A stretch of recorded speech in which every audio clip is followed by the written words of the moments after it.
Kendra, Lucknow, Dr. Pramod Bende, Chief and Head of Vitreous Services and Director at Shankar Netralaya, Chennai, Dr. Manish Nagpal, Head at the Nagpal Institute at Ahmedabad, and Dr. Hemant Murthy, Director at Retinal Institute of Karnataka, Bangalore. Our jailbreakers, young and bubbling team, are represented by Dr. Ramandeep Singh, professor at PGI Chandigarh, dynamic surgeon, Dr. Subendu Boral from Calcutta, again needs no introduction, won multiple awards, and Dr. Srinivas Joshi from Hubli, again, who's won several awards at international fora, Dr. Vishal Agarwal from Jaipur, again, another award winning, and lastly, from God's own country, Dr. Gopal Pillai from Amrita Institute, Kochi. So now, quickly invite our president, Dr. Shobhit Chawla, to give an outline to the session and invite our esteemed guest, Dr. Gaurav Shah from USA. Dr. Shobhit Chawla, please. You're muted, I think. Dr. Shobhit, you're muted. It's indeed a thank you, friends. Welcome. It's indeed a pleasure to have Gaurav with us today. Gaurav has had an illustrious career right from his medical school in University of Illinois College of Medicine in Chicago, then his residency in Minnesota, Department of Ophthalmology, and then after that, a fellowship at the coveted Wills Eye Hospital under direction of Dr. William Benson.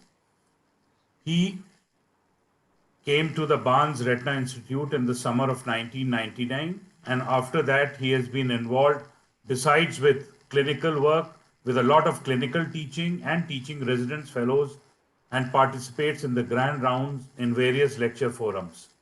He has been voted Ophthalmology Clinical Teacher of the Year 2001-2002. He has more than 100 articles in ophthalmological peer-reviewed journals along with 5 book chapters. He's been a very active member both of the American Academy and the American Society of Retina Specialists. He's also been active in the Canadian Ophthalmology Society and the ARVO meetings. He has also lectured on various topics at several meetings on both inside and outside the US. We have seen him many times in India. He has received numerous awards: the Heat Foundation Award, the Vitreous Society Honor Award, the American Academy of Ophthalmology Achievement Award, the ASRS Senior Honor Award.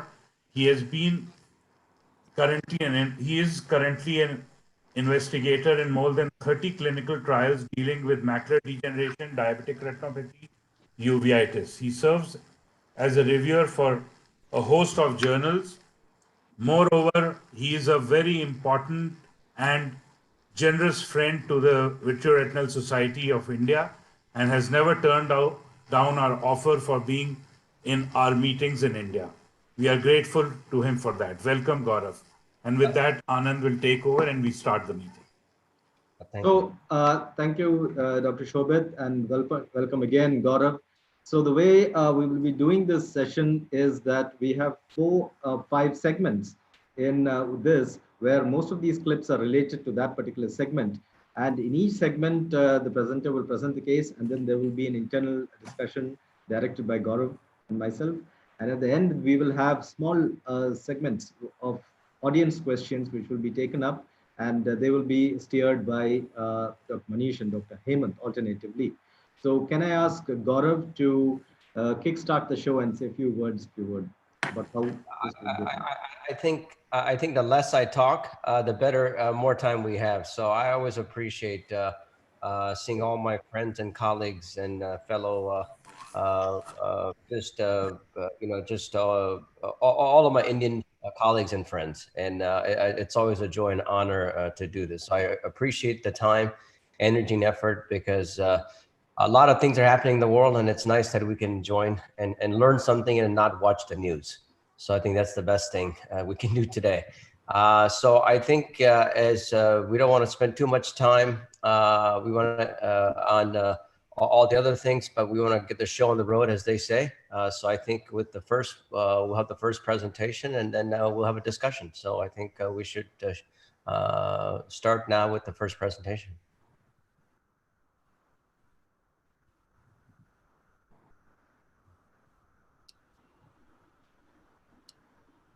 I think Gopal.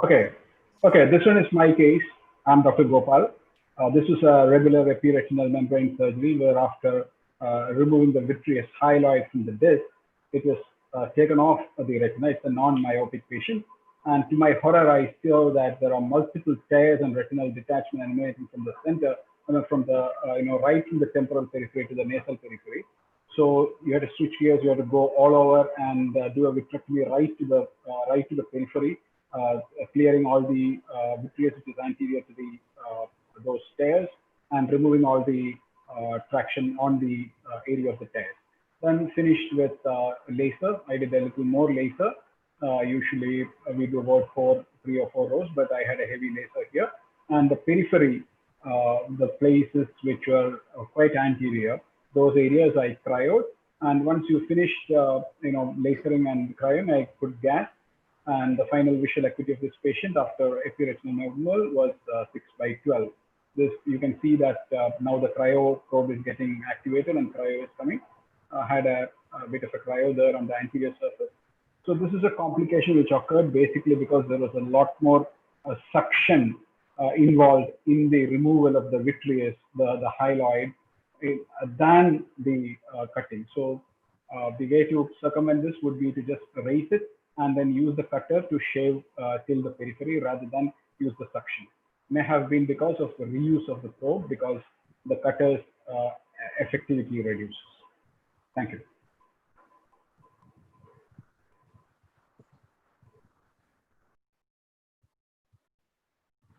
I think, again, a very nice presentation. Anand, do you want to ask any of the panelists a couple of questions, and then I can...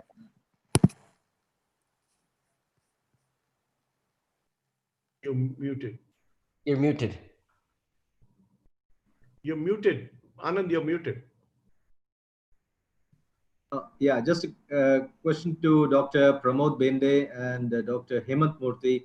Any tips you would have to youngsters, beginners, to avoid this kind of a complication? This is something that can happen.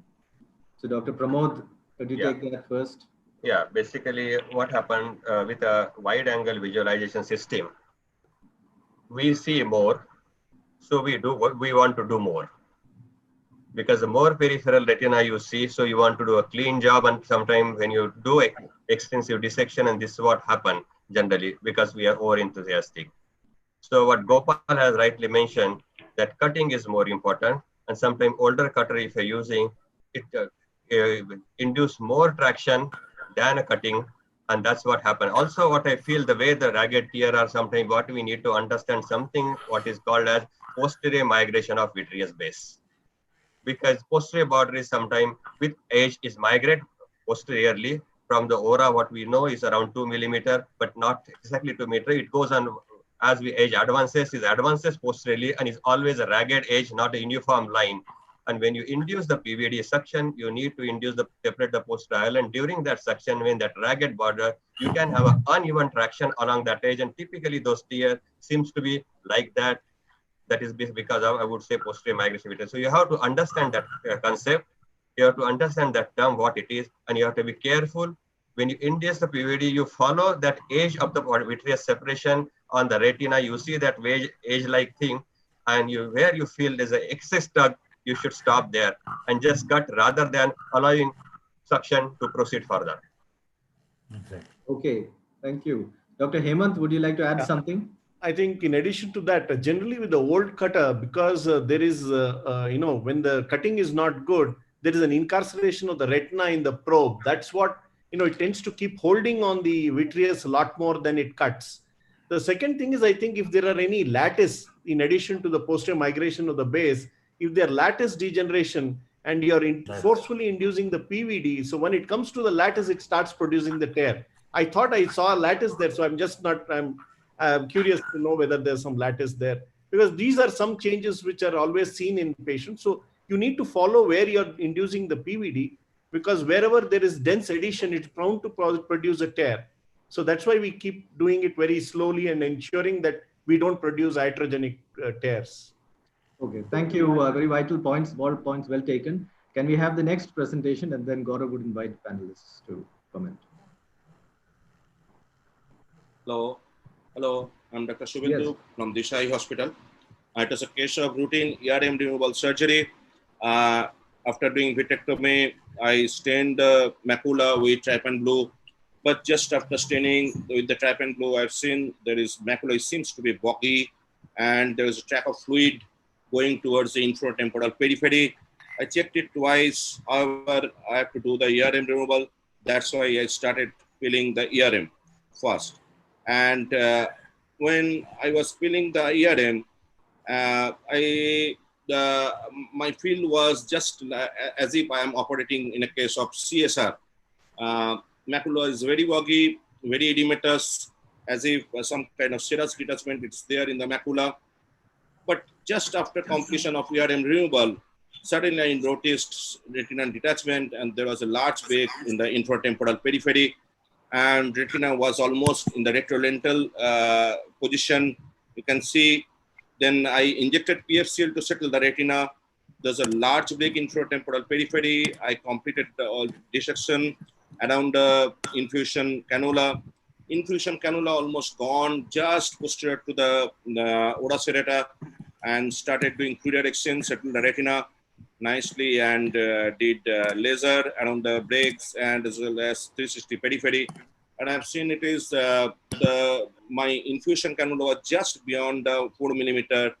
It was a phakic case. Maybe accidentally it has gone through the ora serrata or just posterior to the ora serrata, and maybe it is due to the anterior insertion of ora serrata that happened in this case. Yeah, I think very nice, Dr. Boro. I think that at this point, I'm going to have Shobit comment after this, but this is something very basic that I think a lot of us sometimes, happens in cases where the cannula may be getting twisted and it's not taped on properly. And especially in complicated cases where they've had previous surgeries, have to be very careful about, as Anand had mentioned, for the people just starting out, that sometimes it's the basic things that get all of us in trouble. Inducing a PVD, making sure the fluid is going in and out. Sometimes we worry too much about cutting and suction, but we just have to get fluid into the eye, out of the eye safely. So Shobit, any comments on how you manage and how do you prevent this from occurring? Yeah, I would just put in my opinion, and I would like the opinion from Manish, Pramod, and you and the rest of the panel. If we notice such a thing in the beginning of the surgery, like before ERM removal, and where we are also planning an ILM peel with it, why not I would be inclined to put 1.5 to 2 ml of PFCL in the posterior pole to stabilize the whole place and avoid any peripheral central traction while I'm peeling, wandering into the periphery, and avoid that bulla from forming. What do you feel about that? Just put about 2.5 ml even PFCL and complete the peel, and then have a relook into the situation when you see a track of fluid and a very boggy macula. Peel under. Manish, any comments?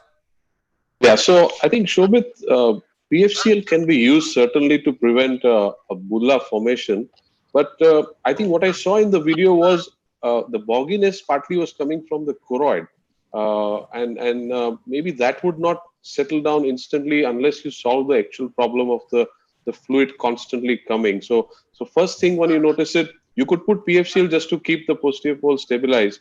But then you go and sort out the cannula and then come back. And then if you still need PFCL, you can keep it there, or you can just take it out and do it. So that would be my way of looking at it. I agree with Manish. What I would have done, first thing is transfer this infusion cannula to another sclerotomy. Close this sclerotomy first, okay? And so it will prevent that bullous nature.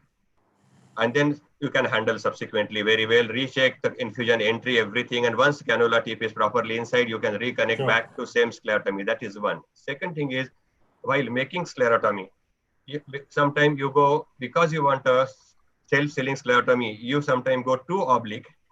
And also while going oblique, you need to make sure your cannula, your entry should be parallel to the limbus. You slide direction towards a little bit backward, and because of you are going too oblique, you may land up inside the exit should be far posterior than actually entry side outside, and that what can lead to this type of complication also. Here, obviously, Dr. Subhendu has shown that like entry itself was a little bit posterior, but that having entry at the 3.5 millimeter, still you can land up having 4.5 millimeter, partly in a choroid, partly through the retina, and then fluid seeping in a suprachoroidal space as well as subretinal space.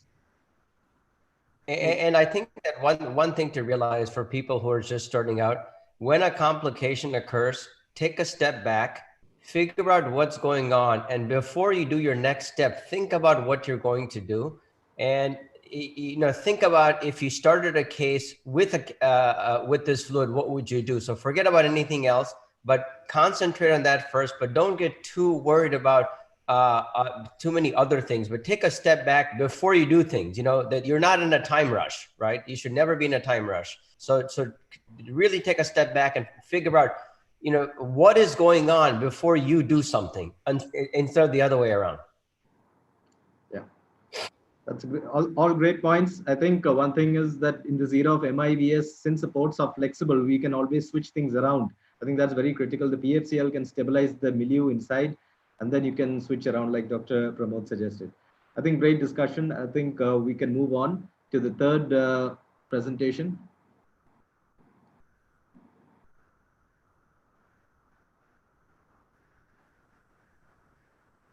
Hi, everyone. This is Raman from eye department. So I had this case who had decentered Yamanes and oil in the eye and an inferior RD. So I removed the oil and removed the Yamanes lens. And then I found that the hyaloid was not removed during the first surgery. So I stained it and I started moving it. The RD was there. RD was there. Meeting চলছে আমার we saw that the RD is happening. It was there, but suddenly we'll see it is becoming more and more bullous. And as I'm shaving the peripheral vitreous, and I realized that this bulla is increasing in size, but it has kept there in that place. So I thought, let's find out the reason why. The first thing came into my mind was whether there was an infusion cannula there. So I went there and saw, depressed with the bud, and saw around. See, the cannula is in the vitreous cavity, and that was not the reason. So I saw very nicely that around what is happening there. Is there oil there in the periphery which has gone down? So I had no idea. So then left me with no choice. I put the PFCL there, and with this PFCL, this retina is not settling down, and this is really mind-boggling the what to do next.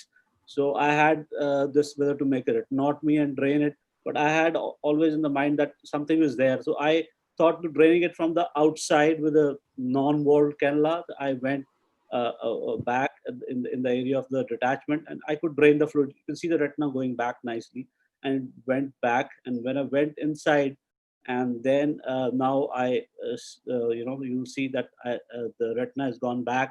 The PFCL has could nicely push the retina back. Now I'll try and complete the vitrectomy. There I found the reason of this the RD which was not going back. I found a horseshoe tear, probably which was closing down because of the vitreous there and because of the fluid there, and it was letting the fluid come inside, and then it didn't allow to go outside. So this was a thing I learned from this case, that such things can happen, but the drainage from outside really helped in this patient. Yeah. Very nice case. Pramod, any comments on how, if you would have done anything differently? He showed a very nice technique of draining from the outside, but any comments on what you would have done, if anything different? Yeah, that's I think good way up. I think it's an innovative technique to drain, I would say, what he has done now. Basically, the possible reason could be peripheral left or vitreous. Initially, probably while removing IOL must have been hooked somewhere through the vitreous, added traction created a peripheral tear, maybe, or pre-existing, I do not know, but left or vitreous in a periphery, what he has rightly mentioned, because PVD was not there. So this vitreous probably and break acting like a wall-like things. Fluid was seeping it as the vitrectomy progresses, but not able to come out. And when he trying to put PFC, he added PFCL, probably that also did not allow the peripheral vitreous, blocking that break, not allowing fluid to seep out. And that's why PFCL can just displace, but there is no way fluid could come out. I think this is a great way what he could do, an innovative technique, I would say. This is one of the alternative options. I think this is great in this way. Of course, another option would have been creating additional retinotomy to drain the fluid. But I think he avoided retinotomy in this situation. Shobit, and any comments? It's an excellent technique which he has used, and I would also not like to create a posterior retinotomy in this. It's better that the external drainage is excellent, and there's already great pressure control inside the eye, and you can titrate the external drainages. I think these are all very good points. It's easy to make a hole in the inside because you can see what's going on. But in general, I like to avoid making more holes inside the eye. And I think that's an important principle for people starting out to understand that the retinotomies are easy to do, but they become then difficult to manage afterwards. They can. Especially in an inferior retina. That's the last thing we want to have retinotomy. That's right. And moreover, Gaurav and Pramod, because of the bulla, it would be impossible to remove that posterior, that anterior vitreous before, the bulla settles down. So this is the correct approach, I feel. Yeah. So I think that's a nice case. So Anand is going to introduce that. Sure, very, very nicely done, Ramandeep. Great job. We'll move on to the next presentation. Can we have the next video on Sai by Dr. Vishal Agarwal, double fracture. Hello. Hello, this is Dr. Vishal, and I'm showing you a case of retinal detachment in which a phaco-vitrectomy was done. So during the trocar incision, these are the polyamide trocar cannulas from Bausch and Lomb, and you can see that there's a fracture between the trocar and the cannula, and it's in the sclera. So I'm trying to take it out, and it again broke, and the plastic cannula part was discharged in the vitreous cavity. So we tried to, sleeve it into the light pipe with the help of forceps and the light pipe, but we could not do it. It had rugged edges. We proceeded with the vitrectomy, cleared off the vitreous, and then floated the iatrogenic foreign body with the help of PFCL just behind the IOL. We did all the laser part and everything. We completed the vitrectomy. Because of the rugged edges, it created a lot of breaks in the periphery. And you can see the floating cannula behind the IOL, and we did a handshake technique and removed it finally. So dislodged soft tip cannulas are not very uncommon. We have seen videos of that, but these are harder than those soft tip cannulas, and they are difficult to maneuver also, and they are sharp. Thank you.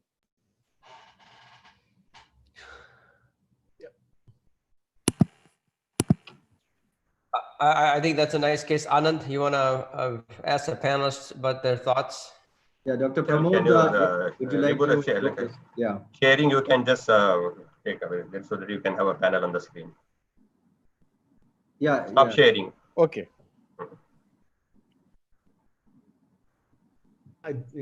Anand, I can just make a point. I think sure, Dr. These are the reuse of. That's why it's never good to reuse these cannulas, because they are non-metallic, so they generally find it that it tends to fracture very fast. And I think it's best that because they are harder, I think it's best that we remove it like a foreign body first and then proceed with the surgery, like how we would do a foreign body with retinal detachment. I think we proceed the same way, so that we avoid iatrogenic trauma as it keeps moving around with the fluid. I think that would be a change that I would do. A very nicely done video and very good, elegantly done. Otherwise, true. Congratulations. I mean, because you kept your cool in that situation. It's not easy to have that kind of a situation starting up first up. So the idea is to treat it as a foreign body, remove that, and then proceed like a regular case. So great job. Any comment, Dr. Pramod? Yeah, I think we are fortunate now. This type of polyamide things are not available now. Most of the things are metal cannulas now, because those polyamide, again, what Vishal said, you try to grasp, sometimes we can get crushed and distort, and that's the reason, again, gripping is difficult, and sharp edges can cut through the retina, what he has very correctly shown. So yes, you have to be, because unfortunately we don't have choice but keep on reusing the instrument, and this is a typical example of because of fracturing is because of reusing our instrument. But I think in our scenario, taking extra care before making sclerotomy, just check your trocar cannulas, check your instruments, forceps for any defect, deformity, fracture, and then use it. So you can try to avoid this as much as possible. True, absolutely. All points well taken. Great job, Vishal. I just wanted to make one comment. Please do. Sure. When people are taking out anything from the eye, whether it's this as a foreign body or anything else, for people, I know all of these guys are experienced, but for people just starting, always make your incision on the outside about 25% bigger than you think, because what happens is when you bring it up to your sclerotomy sites, you don't want it to get stuck. Absolutely. And I don't know why people worry about 2 millimeters and 3 millimeters and 4. So I always tell the fellows, put the caliper away. We're not cataract surgeons. Make it as big as you want and 25% bigger, because I don't know what the problem is, but just the last thing you want is to be stuck at the vitreous base in a phakic patient, and makes it a bigger problem. So I would say one advice to all the younger people, don't do that. Don't think like a cataract surgeon, think like a retina surgeon. Make it bigger and just take it out. Yeah, that's why I removed the trocar while I was removing the foreign body. I also would like to add there that ensure good base excision, particularly in the area where you are going to make this larger sclerotomy to get the foreign body out. Excellent. And one thing for this, if you're worried about fluid flow, and here you couldn't really do this, but if you were thinking of doing it from the beginning, you can make a shelved scleral tunnel incision and then go in, and then you won't have a lot of fluid coming out, but just make it bigger. Don't think like the cataract surgeon, okay? Okay. I hope there aren't too many cataract surgeons listening on. Well, I mean, you know what I mean. I mean, they do very absolutely. So I'd like to invite the next speaker. Sai, can we have the next presentation on? Yes. Dr. Joshi, Srinivas Joshi from Hubli. Good evening, everyone. So I'll be speaking on the oil and the gas, a bubbling story.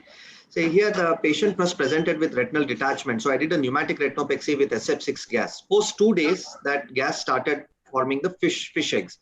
So much of fish eggs that it went even subretinal at many places. Now you can see there's another area where it got trapped. So ultimately I had to do a retinotomy in that area and try to remove those bubbles. And I checked in for if there are any additional breaks in this, and then lasered the breaks. And then finally, I put oil in this case. So post 3 weeks, this was the picture where the oil also started bubbling. And it was early emulsification of the oil along with the cataract. So I had to do a combined phaco emulsification. Direct chop technique is my favorite. And then I put a foldable intraocular lens in the bag. And now you can see these multiple crystals like appearing these silicone oil bubbles. And then I did silicone oil removal. And now you can see those bubbles slowly coming up into the aspiration. Then I did a multiple fluid air exchange to remove as much as oil remnant possible. Then I went ahead, stained with the BBG, and did the ILM peeling.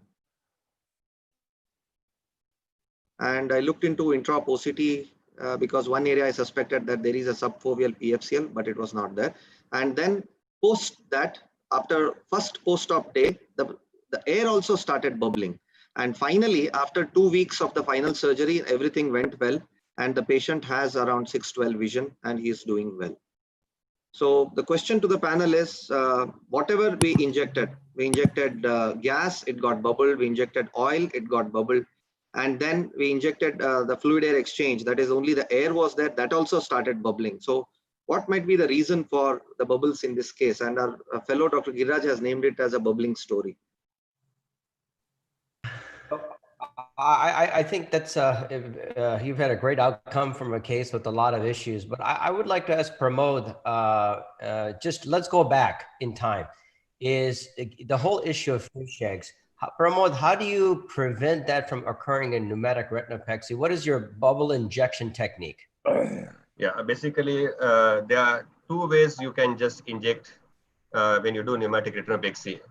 Once you put the needle, you ensure that needle tip is inside, withdraw needle a bit back. And now after you're ensuring that, either you have one brisk injection so that get a single bubble, or you can have a very continuous gradual injection throughout that bubble at the needle tip, and slowly it is enlarging. There are two ways you can do it. So basically the bottom line is you want to get a one single bubble. Yes, sometimes it does not work out. If you get multiple bubble, then I would suggest position the patient in such a way exactly opposite to your break, so that all this bubble coalesce, give few hours time. Never position the patient immediately where the break is. The break is the superior most part, particularly when you have multiple bubbles. So once the breaks are coalesced, then you turn the patient in a desired position the way you want, so that you do not want these bubbles to enter to the break, and particularly larger horseshoe tear if they have and having associated traction and keeping flap open is a likelihood that bubble can enter. Once they are inside the retina, under the retina, and then they are expanding because of your expansile gas, then you are in trouble. I agree with you, Pramod sir. Gaurav sir, the problem here is when I injected, it was only two bubbles. It was two large bubbles of 0.6 SF6 gas which I injected. But later on, after 2 days, it formed so many fish eggs. Yeah, that's unusual. Usually it goes the other way around, right? So that's unusual. That's something in this guy doesn't make sense. Now, anything that was different in this patient, that is this patient having high myopia or a cephaloma? There I see some sort of small defects that are there just below the disc. Yes, so the small defects were there. Earlier I thought whether it could be an ODP, and something is regression back that is coming out in the retro movement, and that is forming the bubbles in this case. But there was no confirmed ODP in this case. So I also thought that there are small staphylomatous areas you can see inferior to the disc. Some staphyloma. Yeah. So staphylomas can produce early emulsification of oil, but for bubbles, I don't think we can think about it. Is he a young patient?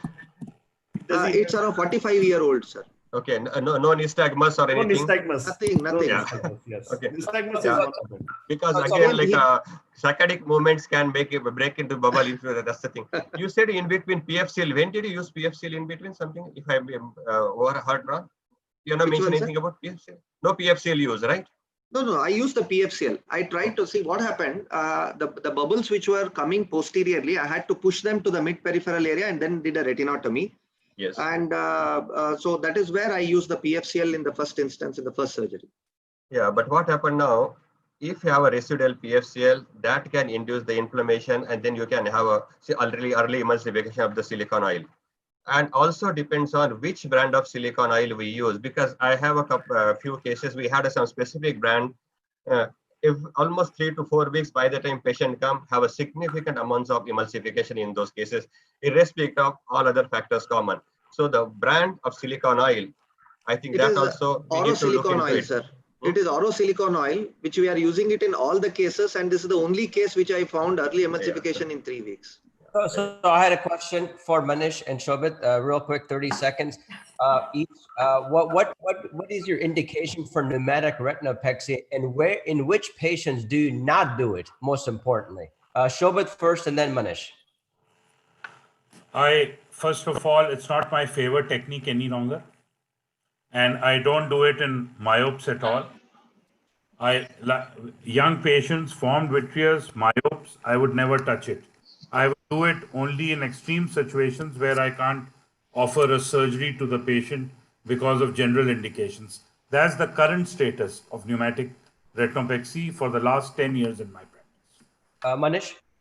Gaurav, so I also don't practice it in its classic form, but what I do in some cases with just a classic superior bullous RD with single break, where I've taken them for a buckling kind of a procedure, I would choose that I drain externally, do a cryo or a laser based on what's there, and not put a buckle, just put gas. So I do sometimes this kind of a mixed thing, not just the classic pneumo of injecting gas and laser. I would also drain and then flatten it. Yeah, I think pneumatic retinopexy keeps changing, and quite honestly, for me, I do use it, but for me, it's either vitrectomy or a buckle or a combination. But we do offer pneumatic retinopexy for certain selected patients. But you have to be very sure of your indirect skills, and I think that's why it's being used less and less often by the younger generation as well, because people, when they do a primary vitrectomy, it's like a pneumatic retinopexy. So I think Pramod, one last comment and then we'll move on. I use it very effectively is you have a bucklings done, superior break, and you have a patient come back with a leakage. Yeah. Okay. And that works best actually. Yes. You just add a small bubble, settle down, additional laser, and done with you. You do not have to avoid. You can avoid not primary pneumoretinopexy. That's not primary pneumoretinopexy. Okay, I think we move on, Anand. Yeah, I think we are done with this segment. Great discussions. Manish, would you like to wrap up? Are there any audience questions other than the ones that we've covered? Yeah, so there's one question which I see Dr. Alay Banker had put during Dr. Gopal Pillai's talk. He said that this can also cause a lens touch. So maybe he means the peripheral movement of the cutter at that point. He just mentioned this. So Gopal, do you want to comment? Yeah, definitely. When there is a phakic eye, we would take care not to touch the lens. We would probably do an indentation if you want to go extreme periphery. And probably the both ends will turn the eye in such a way that you will reach the periphery, especially inferior as well as infratemporal. You'll have to shift hands if you want to do the other side, and not touch the lens, obviously. And a beginner, I would say that just put a small bubble of air, and it will show you where the posterior lens surface is. Sure. And that can be an indicator for your refractive. And these kind of cases where there's this vitreous skirt, which you see that when you pull and at that one place, one meridian, it just starts creating a tear, and you're worried now the rest of the clock hours. So do you go and would you vacuum the same way at all the clock hours, or in such a situation you would just use the cutter and trim it at all the other places so that it doesn't rip off? Yes. If it is a macular hole or retinal movement, we don't have to be very aggressive about the vitreous space. So you can just trim it around at that particular place. So you don't have to actually pull it off. Okay. Great discussion. Fantastic videos by all the presenters. I think we can now move on from RD-related complications to macula and macular hole-related complications. So can we have the first video on in this segment? Dr. Subhendu. Good evening. Once again, it's a case of large macular hole. I planned for the inverted flap technique because the hole size was 738 microns, and I was filling the ILM, keeping the edge of the ILM around the macular hole, and everything was going on very smoothly. I removed all the ILMs around the macular holes and completed the surgery, and then did fluid exchange. Try to deposit the ILM flap with the soft tip cannula because the first hiccup was partial loss of the ILM flap. Then I used Tano scratchers to keep the ILM flap just over the hole. Now to see there is started of bleeding and there is a tear formation on the edge of the macular hole. I waited for some time to make the blood clot formation, then put the whole blood clot over the macular hole without doing much. Now, postoperatively, I've seen the hole was closed nicely, and after 2 weeks, in all direction, you can see the hole is closed without any obvious visibility of the tear. After 4 weeks, macular hole was closed with the ILM flaps inside the macular hole, and it's quite large. It's a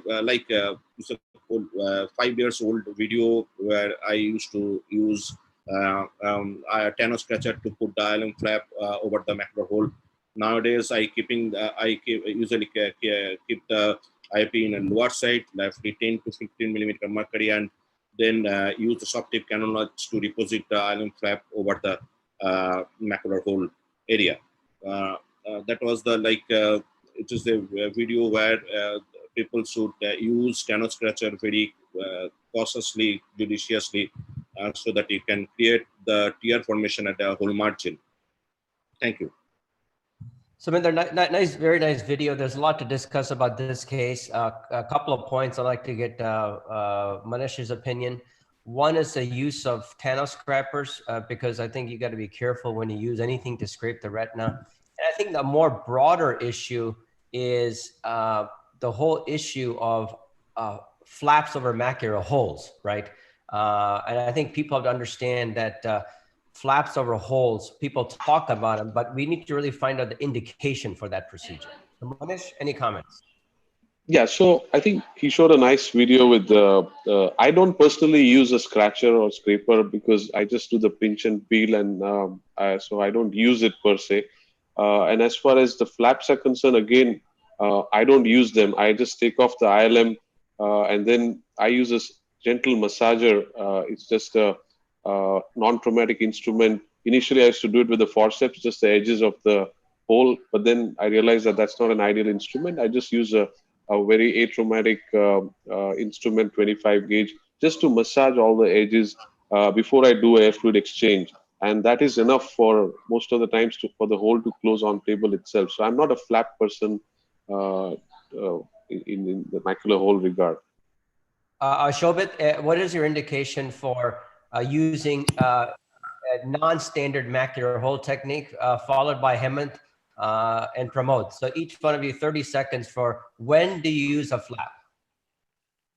Gaurav, my indication of using flap has expanded. I use only SF6 20% in most of my cases. So I use a flap in nearly all cases. My flap technique is a little different. I make 4 small flaps and I do an envelope onto the hole, and then I enlarge my ILM peel away from the hole. And so my indication, excepting acute small holes, very small holes up till 150 microns or so, I may not, but in any hole larger than 200, my threshold for using flaps is very low. I use them. It's called envelope technique. Okay, so Shobit is a flapper. I don't like to massage. Yeah. Okay, you're not a massager, but a flapper. Okay, Hemant? Yeah. Yeah, I use it only in large holes. I'm very particular about it, that I use it only in large holes, because studies have now come out that there is no big deal in doing with or without flaps in smaller holes. So in larger holes, I think, because these are long-standing chronic holes, I would probably think about it. That is, those which are long-standing, those which are larger, they're about 750 to 800 microns and larger, or those which are myopic macular holes, I sometimes do with the flap. So these are some other indications, but otherwise I would do a regular ILM peel. Okay, Pramod, you have 30 seconds. I think he's muted. So we're going to read his lips. Yeah, so I agree with Hemant. Only thing I would do is I don't believe in stuffing the flap in the hole. I generally take a temporal flap and bring it over the fovea and leave it. I don't use free flap. I somehow don't believe that, and I don't believe in stuffing it. Otherwise, indication what Hemant says. Anand, my co-moderator, well, what's your indication? Yeah, so if it's a large hole, a chronic hole, then I would go in for this inverted ILM or flap technique. Otherwise, I would stick with the regular pinch and peel technique. Just on a side, there are some votaries of the finesse loop. Apart from Thanos, the finesse loop, some people think that's a little atraumatic. I haven't really used it a lot, but again, I favor the pinch and peel technique. Yeah. So I think, as the audience has heard, when there's a lot of opinions, that means that neither procedure, nobody knows which is correct. But good I think is best in their hands. Yeah, I think the key that I've learned is that I try to peel. If I do peel, I peel less amount of ILM to have it just in case if there's an issue down the road. And number two is that if the hole is more than 1,000 microns, and if I need tissue, only then I would put it in the hole. Otherwise, I just make a flap over it and leave it there. And then, for chronic holes. But I think can I make a small remark? Sure. One second. But I think we want to make sure the audience realizes, and when we go to all these meetings, that for vast majority of macular holes, 300, 400 micron holes that are fairly acute, standard technique works really well. And I just want to make sure the young people don't go out there and start making flaps and do these things when it may not be necessary. Vishal, one quick comment. Yeah, just seeing the OCT on your screen, I would be wary of overstuffing that hole, and that hump is an ominous sign that does not resolve with time. So, okay, if you're doing inverted or not doing it, it's a personal choice. But if you're doing it, it should be just optimum to cover the hole. Overdo of the stuffing creates that hump, and that does not go for a very long time. That was a very old video. Nowadays, we are not doing stuffing. There's nobody is doing stuffing. You just yes. So old video, 5 years back, I did it. I think these procedures tend to change, and it tends to change the more meetings you go to. You tend to make different things as you go to different meetings. But I think this is a interesting thing. There's no great study on this, right? In terms of comparing the two. So only time will tell. Anand, we move on? Yeah. Let's move on. We move on to the next. I think it's Ramandeep up with a very scary video. Hi, everyone. Again. So I was doing this thick ERM peeling for this patient. So due to reuse or manufacturing defect, I had a loss of this green tip. You can see I somehow found that the video was not started. So I let it be lying there and started the video and just took out this green tip. And it's very easy to take it out. Just pinch it and you just take it out. It comes out from the wall cannulas also. It's not an issue. Issue starts now. Same case. I've started doing this ERM peeling, and I am doing it nicely around so that I don't create any iatrogenic, a whole kind of a thing there, and it comes out nicely. And I thought that I'll do ILM peeling also in this patient because of very thick ERM. So I got this injecting the dye and this boom. So I was injecting a dye with the cannula without the green tip, and you see what happened. There was a large macular blast which has happened because the dye went in, very fast and without any control. So what I did was because I thought it's like a regular macular break happening in the macular hole area, I just did a fluid air exchange because I've already removed the ERM and put the gas and made the patient the prone for a few days. And then somehow the results were fine, as I thought that it acted like a macular break, a macular hole, and I could settle it. But again, this was a complication which was tackled intraoperatively. And there was God's hand in it also. Thank you. Ramadeep, nice case. Appreciate you presenting this because this can occur. Sometimes it's smaller gauge instrumentation as you're increasing the force on your syringe. Dr. Bendy, any comments on what you use to inject and how do you prevent this complication from occurring? Yeah, basically how to prevent, mainly if you what you rightly mentioned, because we use most of the time this plastic syringe, it's stuck there. You try to just keep on pressing, not going, zoom it gone, but and you are close to the retina. That's what it create a problem.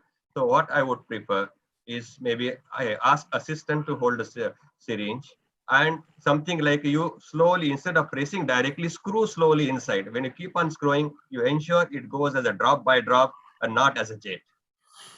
Exactly. Shobit, any comments, or Manish? Exactly the same. I do drop by drop, and I do it far away from the fovea, normally inferiorly, and let it track down.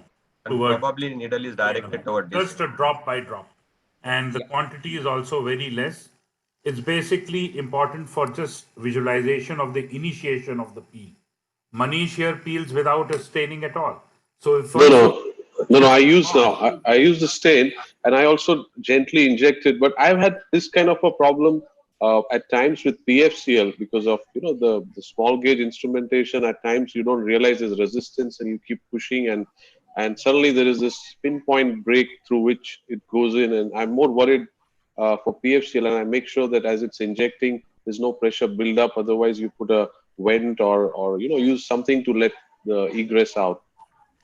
Coming to Raman's case, I feel initially when he had the ERM, there was some amount of schisis also there in the retina. So I feel this case needed an ILM peel definitely. Yeah, and I think one quick comment is we're actually producing an instrument with Vortex. Again, I don't have any financial interest in this, but it'd be an instrument to put dyes in. They'll try to avoid this. We'll have multiple holes at the edge of the cannula, so it's like a sprinkler. So that way it will drizzle over the macula, like a macular drizzler. That's what we're going to call it, like chocolate. So I think Ramandeep had one quick comment. I have a question for the panel. That do you stop the fluid injection when you inject PFCL or dye? Do you stop it? I do not stop, but probably I will reduce the pressure, because in fact you stop fluid, you clamp it, and when you're injecting, you're building up pressure. So what I do is I'll bring it back around 20, but leave infusion line open and then inject, and that also very, very slow. As I say, I screw the piston slowly around, like screwing it piston, so that slowly it moves and it just drops the fluid one drop by drop. Yeah, I stop the infusion. I use a double bore cannula so that I don't have this problem. That I use a double bore so that I don't have a problem so I keep the infusion on. And this is after we do a complete vitrectomy, because there should be no vitreous. Otherwise, this double bore cannula also gets blocked. So unless the vitreous is removed adequately, then it's fine with the double bore. So I think, Anand, before we, any comments before we move on? Yeah, I mean, just for this comment, I was saying that I do close the infusion. And when I'm putting in PFCL, for a small amount of dye, I don't think it makes a big difference. But for PFCL, if you're filling it up, then I like to keep the infusion up. Now, one thing we have to be careful about in this patient, Ramandeep, I'm sure that you've been watching this, is a secondary CNVM down the road, right? So this looks like a healthy posterior pole, but I think that's something to worry about. When sometimes we have fellows who go too deep, they pinch too deeply, and that's sometimes a complication can occur down the road. But I think in the interest of time, Anand, we move on. Yes. Move on to I think Srinivas. The dance of Srinivas. Yeah. Hi. Good evening, everyone. Thank you once again. So here, this was actually a large macular holes. Now I have done around 10 neurosensory graft cases for the large macular hole. So what I do is, this is just a representative case I just wanted to show. I just make a cautery of that area and then raise a bleb using a 42 gauge needle, so that I should not touch the choroid and tear the choroid. So once I get a bleb, then bimanually, as you can see, I'm just trying to cut that flap and slowly place over the macular hole. So I feel sometimes it's very difficult to exactly predict the size of the flap you want to cut. So sometimes it might become larger unless we have a punch or something like that. So I just did a laser to that. As you can see, the flap really went on well. It's and IOCT also confirms intraoperatively that it's sitting well, and the fluid air exchange was done and silicone oil was injected. And this is how we see the post-op picture. So this is the next case. It's again more than 1000 micron. So I went ahead. This was first started by my fellow. The vitrectomy was done by him, and later on he called me. I went ahead and I did a cauterization to that area which I wanted to cut the retinal part. So again, as usual, I injected using a 42 gauge needle, formed a bleb, and now you can see again bimanually. I'm just trying to cut this retinal flap so that I can place it over the macular hole. And now the trouble starts here. So first I put it over that, and as usual in my 9 cases I went ahead and put a PFCL on that. And now you can see, even though the PFCL went above, unfortunately it slipped off. And again I removed the PFCL and again re-injected it, but again you can see slipping off. So then finally at the third attempt, I could place it well. And now you can see it is sitting well on the macular hole.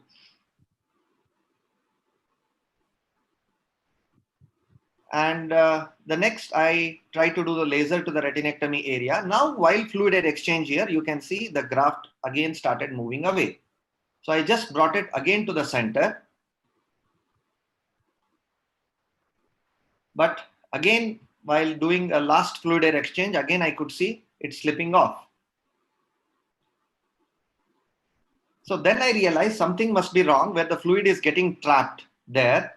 And then I realized that the PVD was actually not induced properly in this patient in the first when it was being operated. So then I went ahead, I hold the flap in one hand, in the left hand, and then I induced PVD in this case. Then I thought at least now it should settle and sit nicely.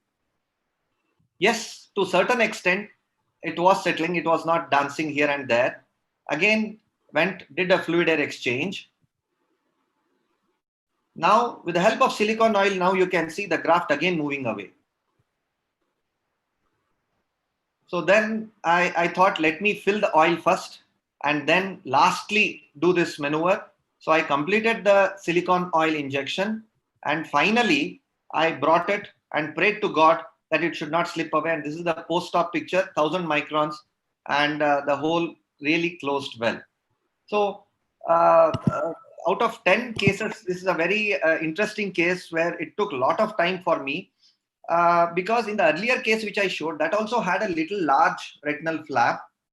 So what I think is in the macular holes which are totally flat, open macular holes, it's very difficult because we cannot tuck in those retinal grafts inside the mac hole, unlike the mac holes which have slight opening so that you can tuck in. Just wanted advice from all the experts and the panels here. So Dr. Joshi, nice case. Maybe I can ask you a question is, at what part of the dance you would have thought that, okay, maybe I should have done something else in the beginning of the dance? So would you have done an ILM flap technique first before going to these dances, or what would you have done? Because I know how much you like to dance, Shobit. So give me your comment. So this is for me, this size of hole is a prime indication for 4 flap envelope technique. I would just do an ILM 4 flap technique like an envelope on top, and at the most put in a drop of whole blood on top, and that's it. I would not dare to do this jugglery in this case.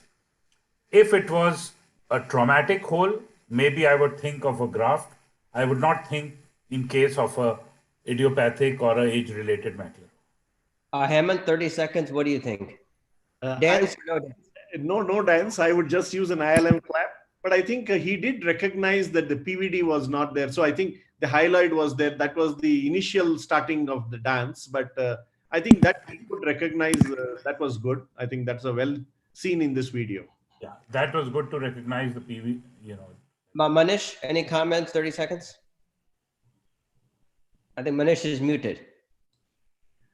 Yeah, what Hemant said about the PVD, I think it usually also, that problem is usually noticed when you're trying to peel the ILM. And if the PVD is not total, the ILM will keep shredding. So that's also one of the signs that maybe the PVD is not off if it's not been stained and confirmed. But I otherwise am very conservative with macular holes, whatever the size. I would not put any flaps or these kind of flaps. I would just do a good massage and bring them together. Even if I get a post-op result of a slight non-closure, whatever, I think the visual acuity is usually better than before. And I wouldn't want to put these grafts there. Pramod, if you have anything else to add? No, because I also is conservative. I preferably avoid retinal graft definitely, but PVD was actually that's what I was questioned. Fortunately, you got that one. But yes, again, we put a graph, but you look at this ultra OCT picture, you can see the edges of the hole and a central part where you do not have, retinal layers, you can't see that properly. So I don't know whether you really call it as a whole closure or not. Absolutely. I also feel the same, that it's only an anatomical, you like to see this kind of a curvature, but functionally, it's a very long-standing hole, sir. That's why you can see there is the outer retinal layers. There is, in fact, in 104 cases of my inverse ILM peel technique, I have seen the ELM as well as the ISOS integrity coming back in few of the cases. And also in the retinal grafts, I have seen coming back. But my question to all the panelists here was, why was this graft dancing? I agree, one was PVD, but in fact, after inducing the PVD also, it started moving. So is there any way that we could prevent the fluid trickling down, and how to stop that fluid trickling down in the last? Because any fluid which grows on the grafts will again displace the grafts. Can I make any comment? Can I make any comment? Yeah, please go ahead. Basically, it was the vitreous chysis. Basically, it was a chronic macular hole. That's why a thin layer of vitreous chysis was there. That is, rather it is frank PVD. It is the vitreous chysis first one. And second thing is, you can place your graft in situ by using Hilon GB, injecting very small amount of visco, high density Hilon GB, high viscous Hilon GB to keep it in the place, and then you can inject oil. So that it's kind of like both like oil plus Hilon GB, that will keep the graft in place rather than it will. Sir, do you advise doing direct PFCL silicone oil exchange in this case? That will be a better choice. I wanted to ask, why put oil here? Yeah, This is just a macular hole, right? Yeah. He made Yes, that. it's a good Because question. the Manish, retinotomy sir. was quite large. No, it's a good question, Manish sir, regarding why the oil. Definitely the patient was 62-year-old and he had certain problems with the compliance. Okay. I was not very sure because as of now you can see it was dancing. And if he doesn't compliant well, definitely the next day morning, I don't want to see the graft anywhere else. Sure. After Yeah. That if prone positioning is an issue, then just Anand, any comment? Srinivas, one more point. Yeah, sure. Doctor. Why not do an ILM peel here? Yes, sir. If you have to do a graft, make your graft and drag it under PFCL. Correct. So it doesn't flip, and then place it and then gently remove the PFCL. Yeah. Yes. That's The also vitreous one has other not to- point. The posterior hyaloid or the skytic leaf has to be devoid of that. Yeah. As a final thing, I'd like to say, seeing this is a 1,000 micron hole, and there's still, it's a bit of a type 1 hole, I would still first of all do a primary ILM technique, With flaps. peeling the way we all do, a large inverse ILM perhaps in this case. But then if you, in cases of failed macular hole, ILM peeling, where an extensive amount is gone, then perhaps one could resort to this.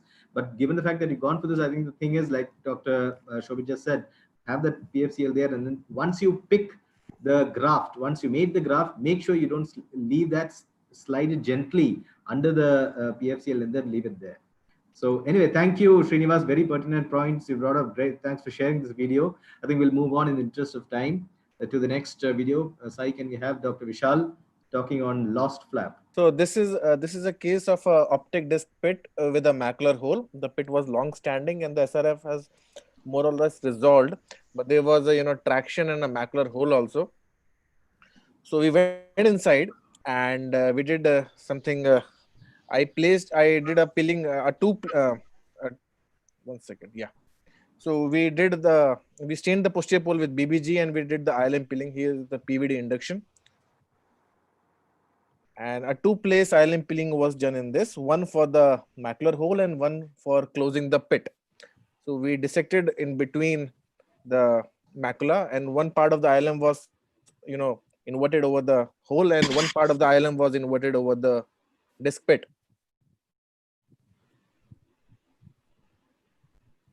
So I am very fond of PFCL, and most of my peelings of large holes, if I'm doing inverted, is under PFCL. So this is the inverted peel, ILM peel under PFCL for the macular hole.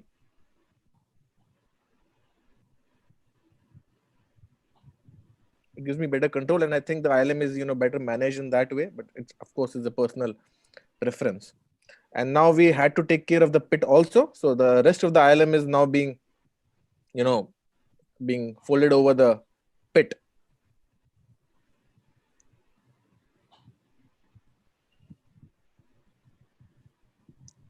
So everything is going fine till now, and we are satisfied with the peel size of the hole and the inversion over the pit also. Now we go into the fluid air exchange mode after that. Once we are satisfied that both the excavations are, are covered with the ILM flap. Just, refolding it over the pit again.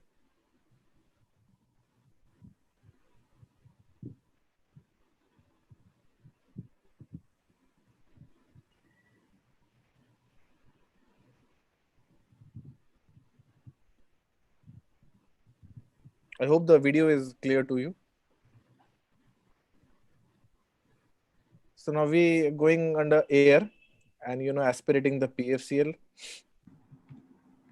Now you see what happens is, now the PFCL is gone, some residual fluid is left, and you can see the nasal shifting of the flap over the hole. That's gone.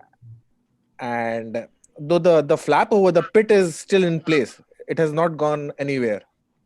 But the flap over the hole is now over the disc, and now it is nasal to the disc. So because the ILM peel area was very, was quite large, and I did not feel it again, to go back again and reposit it over the hole. We had a satisfactory outcome post-operatively. The hole had a closure, but that is when you do an aggressive and a fast aspiration of fluid at the end. And one more thing I would like to add, this was because the hole was quite elevated. There was a cuff of fluid beneath the hole, and that's why it did not have that concave configuration. So the flap did not stay over that steep edge. That's why it slipped nasally while aspirating the fluid. So any comments from the panel and any suggestions? What could I have done better?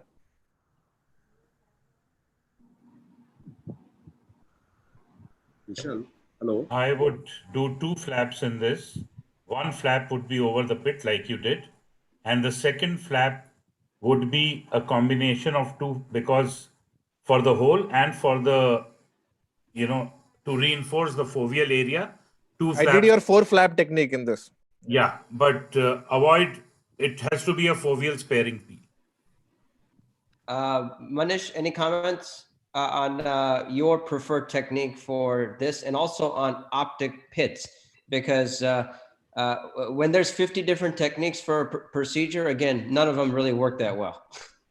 I agree. So I'm as usual conservative where these things are concerned, because there's not much data to support so many different. So I do the classic PVD creation, ILM peel, and I do a very gentle laser to the margins as we used to do in the past as well, and then put gas. That's my classic technique. I don't use any flaps. Okay. Pramod, 30 seconds. Any other? Because I agree again with Manish what he says, because I attempted couple of times peeling the ILM. I de-roof, partial thickness macular hole is converted, in one of the cases become full thickness macular hole. So I decided now, even if I have to peel ILM, I would do what my probably fovea sparing ILM peeling. But I don't have personal experience with covering. Literature, yes, we saw a couple of papers that covering a pit with the flap. We have something like another presentation with a scleral plug in a optic pit and fibrin glue in an optic pit, but I don't have personal experience with that.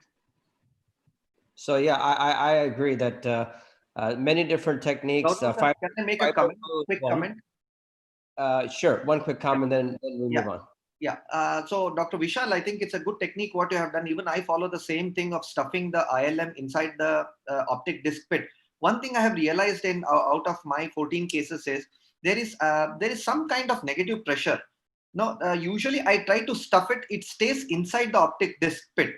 But the only thing is when fluid starts trickling on the disc, that is where these flaps start getting dislodged.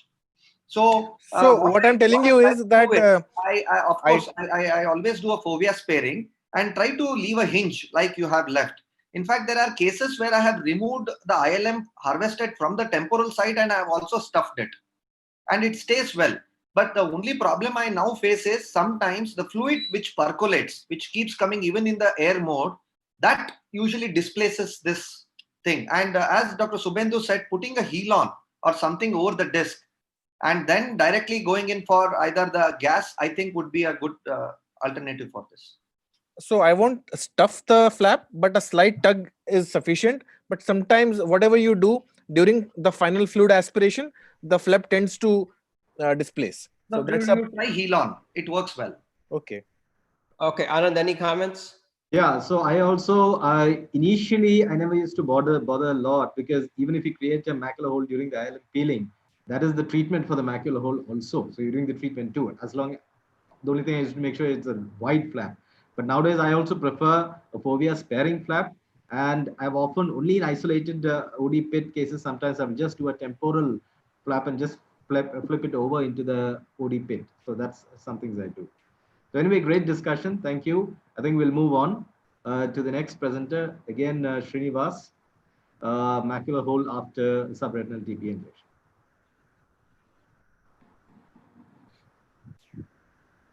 You're muted. Sorry, can we start from first side?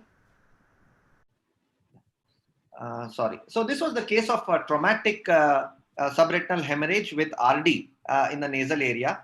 So here I did a PVD induction, and you can see the nasal RD here. So I tried to cryo the peripheral break. So although we can argue that it's a thin film of the fluid, but since I was going in, I thought, let me inject the TPA also in this case. So you can see I just did a fluid air exchange and drained the subretinal fluid on the nasal part of the RD, and I lasered the brakes. And then now at the end, I started doing a TPA injection of 0.1 ml. And then now you can see a small blister here. And the next 15 days, I saw the macular hole happening in this case. So then, as conventionally, I went ahead and did a multi-layered inverse ILM flap technique in this under the PFCL. You can see the large hole there. You can also see the subretinal gliosis or choroidal ruptures also there because of the trauma.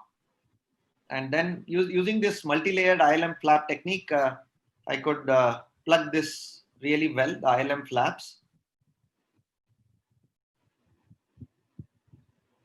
I usually go in a petaloid fashion, whatever best suits your hand. I've done around 104 cases now. It's in a manuscript. So I feel that the flap dislodgement rate is very less using this petaloid fashion or the multi-layered ILM peel fashion. And finally, I did a fluid air exchange and injected gas in this patient. And 2 weeks now, I injected C3F8. The patient is doing well. I couldn't get the OCT because the gas is still covering the MAC hole, but clinically the hole appears closed. So my question to the panel is, did the subretinal TPA injection cause the macular hole in this patient, or it was a traumatic cause which anyhow had to ensue it, or injecting a subretinal accentuated the formation of the macular hole in this patient?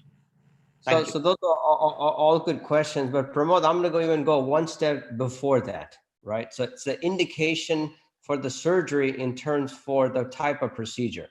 So if you have a patient such as this with thin blood with a nasal break, what would you have maybe just done a scleral buckle on this patient, young patient who has a PVD, who does not have a PVD?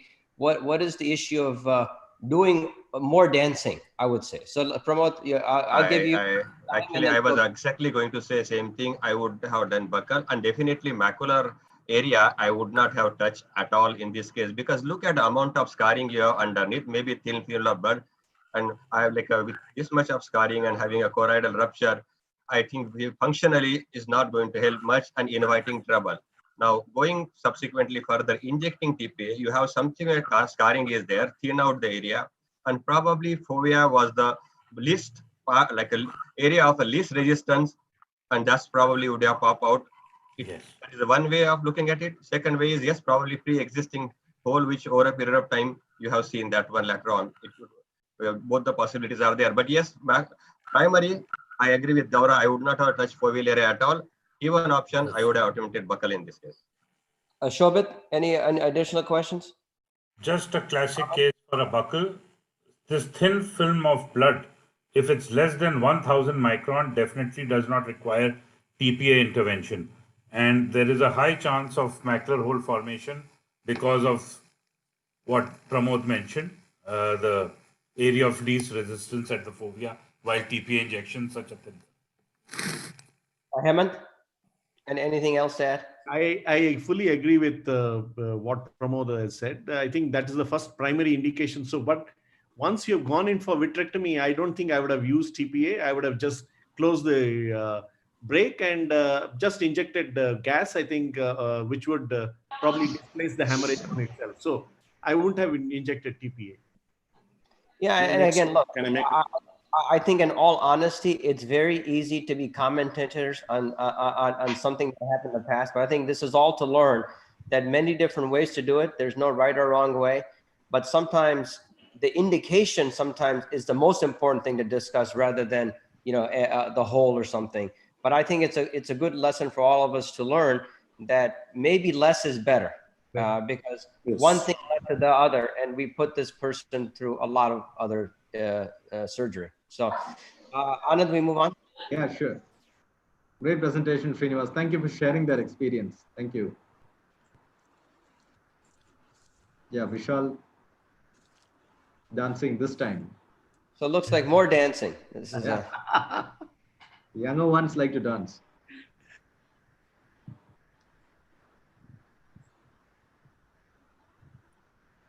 Yeah. Is Vishal? Yeah, Vishal, I think you're muted.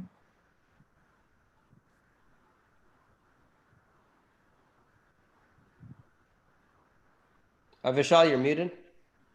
Yeah, can you start it from the beginning? Yeah. Yeah, the light, you know, went off. So these are, you know, a compilation of 3 cases, routine macular hole surgeries. And this one is around a 9-year-old video. And it was a routine macular hole surgery, PVD induction with staining of the posterior pole and the start of the ILM peel. And of my archives of around 50 TBs of video recording, I could find 3 cases which I did not know what the reason was. I reran it many times, and you can see after the ILM peeling has been completed, you can see there is a cuff of fluid, you know, building up beneath the hole, the macular hole. Now you can see the hole is getting enlarged, and there's a fluid cuff beneath the hole, and this gets enlarged. It keeps on increasing, and there's a, you know, arcade to arcade ILM peeling. So I don't have any thing else to do except doing air exchange and putting in gas and wait.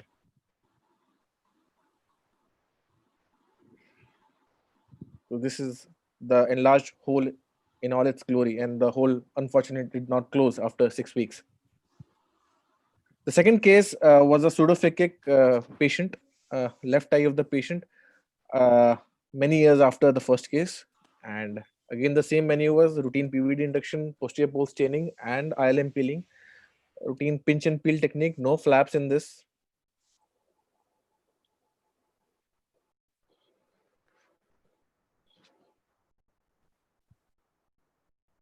Again, arcade to arcade peeling. And now you can see a slight amount of fluid building up beneath the hole edges.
I think we lost his commentary for some time.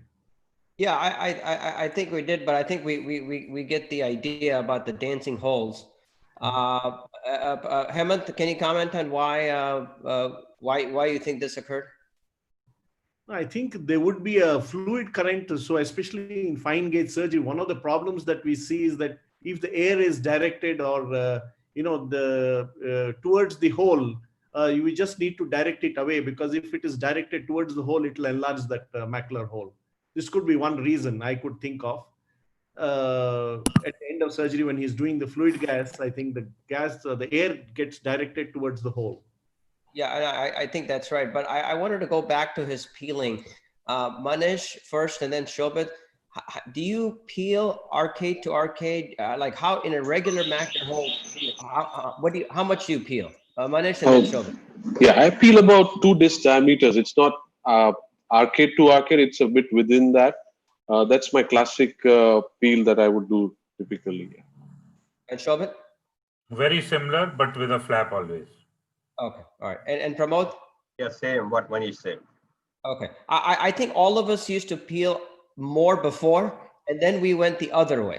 Then I think we went arcade to arcade, and I always thought it's more practice for the fellows, but then we do smaller and keep the ILM for, I guess, like a bank, save the ILM bank. I'm not sure. But Anand, what do you do? I would also go with a large ILM, peel. And, like I said earlier, if I feel it's very chronic, then I probably go flap it over. But again, I won't be... Sorry, there was a power outage here. I'm sorry, I got disconnected. Yeah, Vishal. Glad to have you back. Anything you need to add? You want to qualify? Yeah, I just wanted to add the third video. So the same thing, as you might have seen, there was a cuff of fluid after the PVT injection itself. Not even the peeling did not start. And in that, I did an inverted peeling. So I've used in these 3 cases, vault trocars, non-vault trocars. I've done inverted peeling, routine peeling, but and the IOP was around 30 in every case. It did not exceed 30 in any case, and I could not find the reason behind it. May I make a point, please? Gopal, yes, go ahead. Yeah. So probably this is because we had a straight entry into the vitreous. The infusion cannula may have had a straight entry rather than a biplanar entry, so that the fluid is directed right towards the macula. Always a biplanar entry. Always. Maybe the jet stream, as Gopal suggested, probably hit the fovea direct exceptionally. Dr. Hemant, want to add something? Does anybody want to make any comment? Otherwise, we close the session. Only thing I would like to add, sometimes we are reusing the infusion cannula system. Sometimes if, again, it's a fluid currents, one is what Gopal also said, direction. Other thing is if you have a fluctuating IOP and you have sclerotomies are leaking, that can be a second point, possibilities I'm talking about. Yeah, I think I was going to say exactly what Pramod said, that the turbulence, whenever you come out with your instruments and if there is some fluid going out, when you go back in, that jet would have caused a little bit of fluid in the macula. That's possible. Yeah, good points. Thank you. In the interest of time, we'll move on. Dr. Hemant he's kept an eye on the questions from the audience. Can we take a couple that are relevant to this segment? Yeah, I think some of the questions were on the graft. So one of the questions was, do you find any visual benefit of doing the full thickness graft for macular hole, or is it adequate to do ILM peel? So is there a visual improvement? Is one question. And the second question is, how do you know, suppose I put it inverted, would it make a difference? Would it, if the flap gets the chororetinal flat, full thickness graft, if it gets inverted, does it make a difference? Can we have the speaker answer that question? Okay. Sir, should I answer this? Yeah, yes. Joshi, go ahead. Yeah, so I think very rightly he asked the question whether to do ILM or the neurosensory grafts. Actually, frankly speaking, I am always a man towards ILM peeling, but I have now noticed that the holes which are pretty much larger, like more than 1,000, 1,200 or 1,400, neurosensory grafts are behaving pretty well. They are now giving good results. Of course, I have only 10 cases of neurosensory grafts done till today. But if you look into Tamar Mahmood and all those their studies, and Dilraj also, we had a long discussions. Now, neurosensory grafts are also doing pretty well.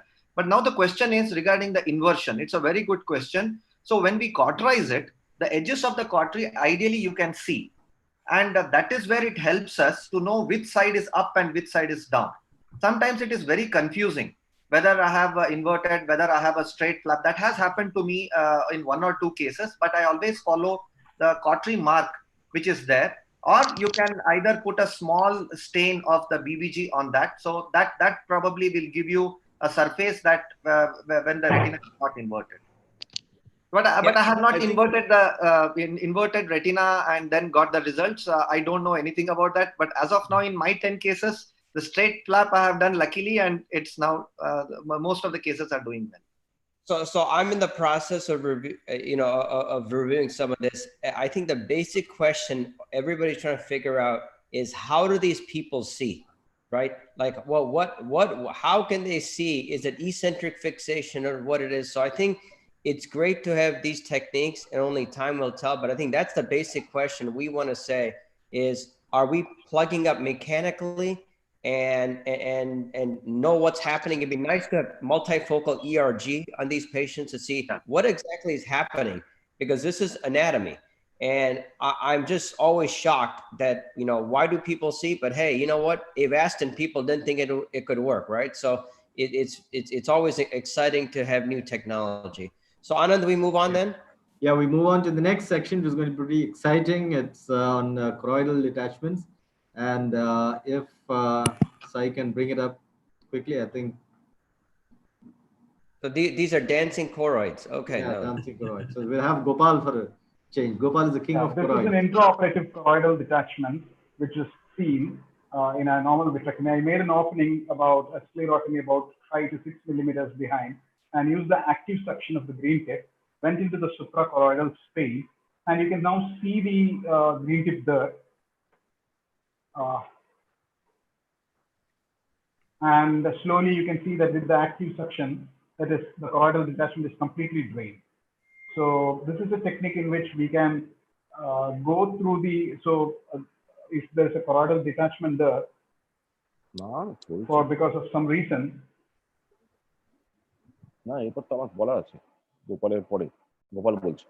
Yeah, so here is the choroidal detachment because of some misdirection of the cannula. So what I did was I made a sclerotomy posterior to it, went into that, and actually you can indent the choroid there and you can see it through the microscope, and then completely take it and move out. So that's the technique which I just showed. So very nice technique. We'll start with Hemant first, and then Pramod. Have you done this technique, or none of us wants choroidals, but what do you, any comments on this technique? Very nice. Yeah, very nice, elegant technique, Gopal. But I would, I have done only I've just used a non-valve cannula to drain the choroidal fluid. I've done it passively. So primarily we use a passive mode, but I think he has shown an active suction on it. Shobit? Sorry, I missed this video. I had to. Oh, that's okay. Manish, any comments?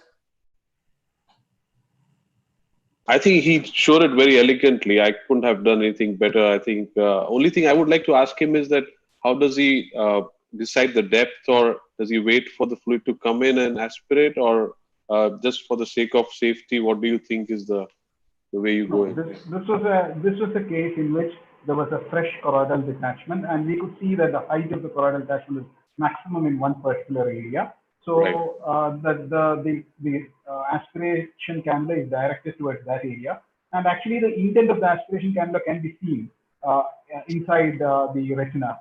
So when you are seeing that, so that when the choroid is egressing back, you are also slowly taking your aspiration cannula back. But as you can see in the next few videos, this type of technique I used again, and it failed miserably also. So I don't think this is a fairly reproducible technique or anything like that. How does the soft tip negotiate the external entry? The external entry is slightly difficult, but once you negotiate that external entry, there's a huge suprachoroidal space there, and this is fresh fluid, so it easily comes out. With blood or something other like that, it may be a little difficult. So I think that was going to be my question to you, and for the audience to realize, you realize that this was a serous detachment, not a hemorrhagic detachment. Correct. Correct. So very important for the audience to know that this is not a way to suck blood. This is a way to suck fluid. So I think that you already made that decision and indication, knowing that, right? I think that's the key with the technique. You have to know, what are you sucking? Okay.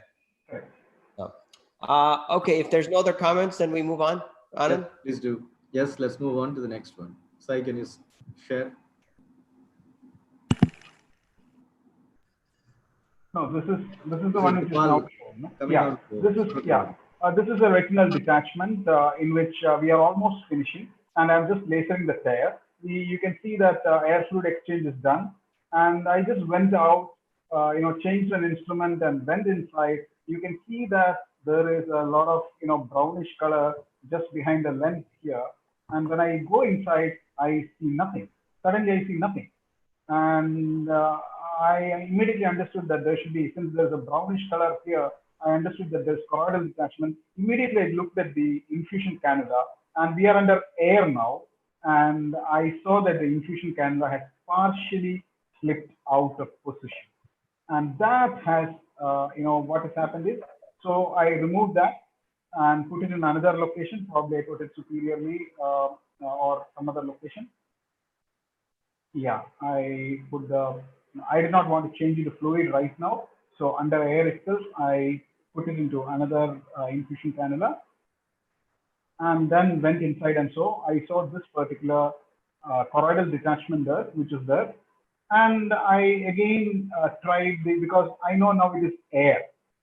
It is not fluid, it is air. It is not blood. So air should, move up. So I make a little more, anterior sclerotomy because I know that air would come up, and try to go with a cannula there, partly going inside, so that I'm in the suprachoroidal space for the air to go out. I'm slowly withdrawing that cannula to see if air is coming out. I'm basically directing it in a way that the air should gush out, but nothing happened. And then this starts happening. So I have injured the choroid there, and then there is a bleed which is coming in. Now I am under air. Now I shift into fluid, and then try to remove the blood. More bleed is coming. The patient is also slightly hypertensive, and slowly, the surgery would have stopped about few minutes ago, about 30 minutes ago. We had slowly cleared the blood, but I was not able to remove the choroidal detachment at that point of time. So I injected the silicone oil here with a choroidal detachment in there, and then I had left the patient.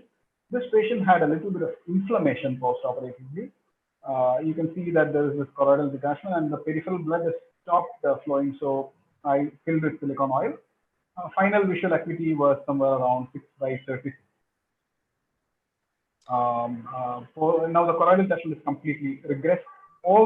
Usually the choroidal detachment like that may regress over 1 or 2 days, but this took about a month for the choroidal detachment to regress. So very nice case. Pramod, the question for you, let's say you saw this, one option would have been just to leave the subretinal, leave the area, right?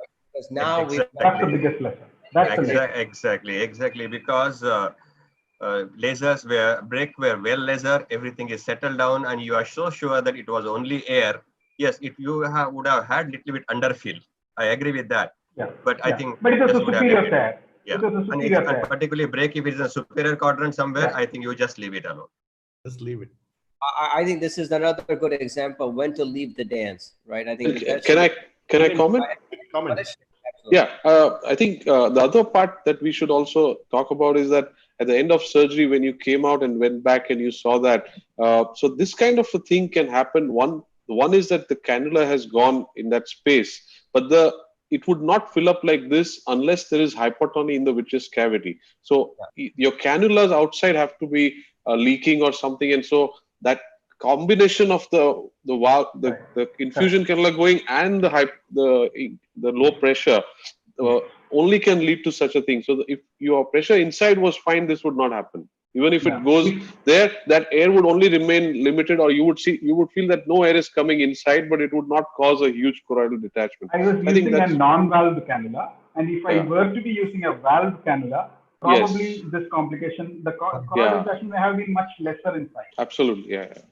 I think Manish is exactly right. It's, you know, with air, oil, everything has to do with high pressure to low pressure, right? Vice versa.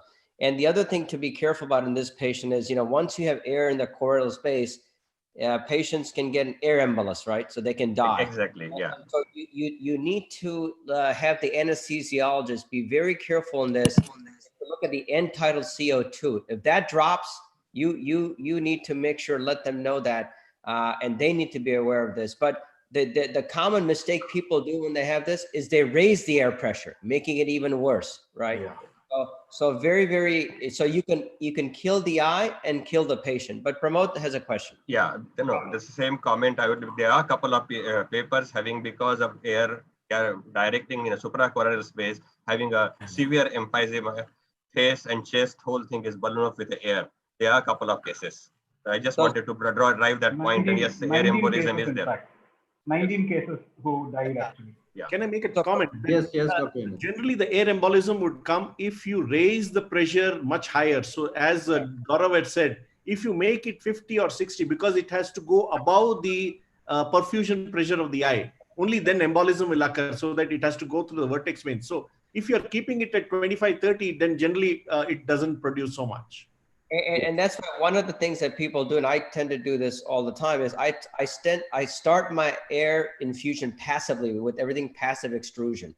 And then I switch to active once I know air is in the eye. And I also let the anesthesiologist always know we're going to air. And again, not for straightforward cases, but retinal detachments that have had multiple surgeries and so on and so forth. So they watch the end-tidal CO2. Very, very important to do that. So very nice case. Gopal, again, as I said, it's very easy to comment on surgery on Monday than doing it on Friday. So all good points. Anand, we move on. Yeah, we move on. Terrific case again. Good evening, everybody. It is almost like same case like Dr. Gopal. A sudden intraoperative kissing choroidal. It was a case of rectvertiginous retinal detachment with hypotony. Initially, I corrected the hypotony by injecting BSS saline injection inside the vitreous cavity to raise the IOP. Then introduced all the cannulas, checked the tip of the infusion cannula. It is intravitreal, okay. And then started doing vitrectomy here. And when I completed, after completion of vitrectomy, I injected PFCL to settle the RD, then started doing fluid exchange, vitreous base excision, then settled the retina and did the laser. I was almost on the verge of completion of my case. Just one step was left. It was injecting silicone oil. So when I removed my everything is right, like I removed my introduced the VFC syringe tip. Now the visibility was gone. Oh my God. The opposite retina is totally, it is just like Cushing choroidal. So what next to be done? The case is almost I was about to finish the case. Now I examined all the cannulas, and I have seen that my infusion cannula, which was in the air infusion state, it is in the partially withdrawn stage. I was sure about the right-handed cannula, it is intravitreal. I put the infusion cannula. Now see the magic. The whole Cushing choroidal is gone. So now again, I introduced one non-valved trocar cannula, 25 gauge inside the, through the pars plana inside the suprachoroidal space to remove the residual suprachoroidal air, and again introduce the regular infusion cannula in the original place, check its tip, and then remove VRSI, complete the case with the injection of silicone oil. Now, like it's the same kind of situation like Gopal. The Cushing choroidal develops due to the, it is a non-sutured cannula. It is came to the partially withdrawn stage. Tip of the cannula was in the air infusion cannula was in the suprachoroidal space, and fortunately my IOP was less than 40 millimeter mercury, so that it can cause what Dr. Hemant was telling. that presumed air venous embolism, because this may rupture the vortex vein. It can go to the pterygoid venous plexus, to the internal jugular vein, ultimately to superior vena cava, to right atrium, right ventricle, then pulmonary artery. So it can cause pulmonary embolism. So this is the situation. The cases are already reported. So fortunately, this kind of situation has not happened in my case. And what Sarah was discussing about the entitled volume of CO2, and Dr. Gaurav, this is almost like same situation. We should think about the non-sutured cannula. It can go anywhere. It can be partially withdrawn stage. So do it carefully while doing the vitreous base excision. It cannot go, should not go. मेरे भी 2 videos बाकी हैं. What are you saying? 2 videos और बाकी हैं मेरे. Maybe we can have people mute. उससे क्या मतलब है? Discussion भी तो होता है. I think maybe we can have somebody mute. I don't know who's but Pramod, any comments? The Retina Live group, I think, who is handling that. From there, we are hearing that voice. Oh, okay. So Pramod, any comments? I think it's very well handled, very well managed this case. I think that's the best way. And we already discussed other points. I think no more comments. Yes. No, I think choroidals are a tough problem. And again, same thing with choroidals. Before people start doing something, always follow the infusion cannula. That's the first place to start, right? Know what you're doing and what is coming into the eye, because the nurses will say everything is working fine, but it's not. So always start with a cannula and then see what's happening. Anand, any comments? Yeah, I think all good points made here. I think the important key factor here is the pressure gradient. Like Manish and Gaurav, you said, it's also the play of the pressure inside the eye versus the pressure outside. Also, in this era of MIBS, when we are putting in non-sutured cannulae, the one big issue is the slippage, and that happens more when there's reuse of cannulae. Yes. And when you're infusing saline, it doesn't make so much a difference, because even if it goes in the suprachoroidal space, that will again leak back into the intravitreal. There's not so much of it. It's when you move to air. I think one little thing for beginners is every time you move to air and using these MIBS systems, please look at that infusion cannula and see if it is inside, well inside and flush with the surface of the globe, so that you can prevent this kind of a situation. And management is great, as you've been shown. Yes, Dr. Hemant. I think Hemant has a quick comment. Can I make a comment? Yes, please. Yeah, maybe Hemant and Shobit then. Yeah, generally the step that happens is when you do the depression for periphery, and depression, after you do the depression, once you take it off, generally one has to ensure that the cannula is in. So at that step, especially when you're doing in the inferotemporal quadrant, whenever you do depression, try to see that your cannula is again in, because that's the time when it occurs. Yeah. Shobit? Yeah. Another point for beginners, that when you, besides keeping a watch on the cannula, transfix it nicely with an adhesive tape, the infusion tubing, onto the drape. That really, and keep a laxity between the cannula, a loop, transfix it with a little play there, and nicely and leave it there. That absolutely goes a long way in avoiding slippage. Yeah. Yes. Another thing is when you move the biome back and forth, sometimes it can hook it if it's too lax and it comes. That's not using biome. Yes. So another comment before I move on is also be very careful in watching the patient's blood pressure. Now, I know that anesthesiologists are supposed to do that, but if you look at your anesthesiologist and nurse anesthetist, I would say 95% of the time they're looking at their phone. So this happened to me last week. I said, maybe I need to text you that the blood pressure is 200 over 140. You may want to check your phone because you're not checking the machine. So I said, maybe we have to text these people now. I don't know, but I think that kind of taught them a lesson that anytime you get choroidal, look at the blood pressure. Okay. Yeah, I have 2 comments to make, sir. Can I make? Yeah, quickly, because we're out of time. One is he was using a valve cannula when this problem happened.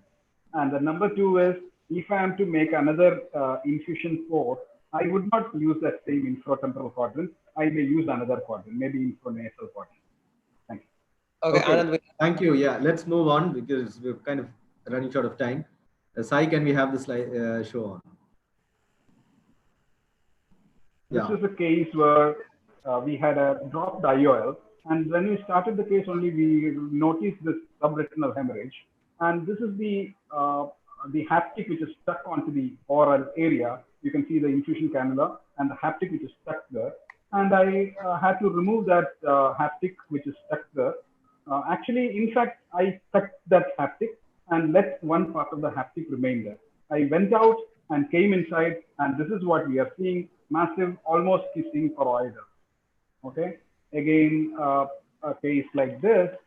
So she was a 75-year-old lady, 77-year-old lady, and now it's difficult. Now again, I'm thinking of what is to be done right now, and then I made a small sclerotomy, a little posterior. This again could be blood because there is subretinal hemorrhage to start with. It could be blood, so that is the area where there is a maximum height of the suprachoroidal. So I am making an opening there, cut open the conjunctiva, and made a small opening, increasing the pressure, and try to remove some blood. I made an opening. And then again using that same technique where I went inside with the cannula. Now you can see that I went inside and actively sucking.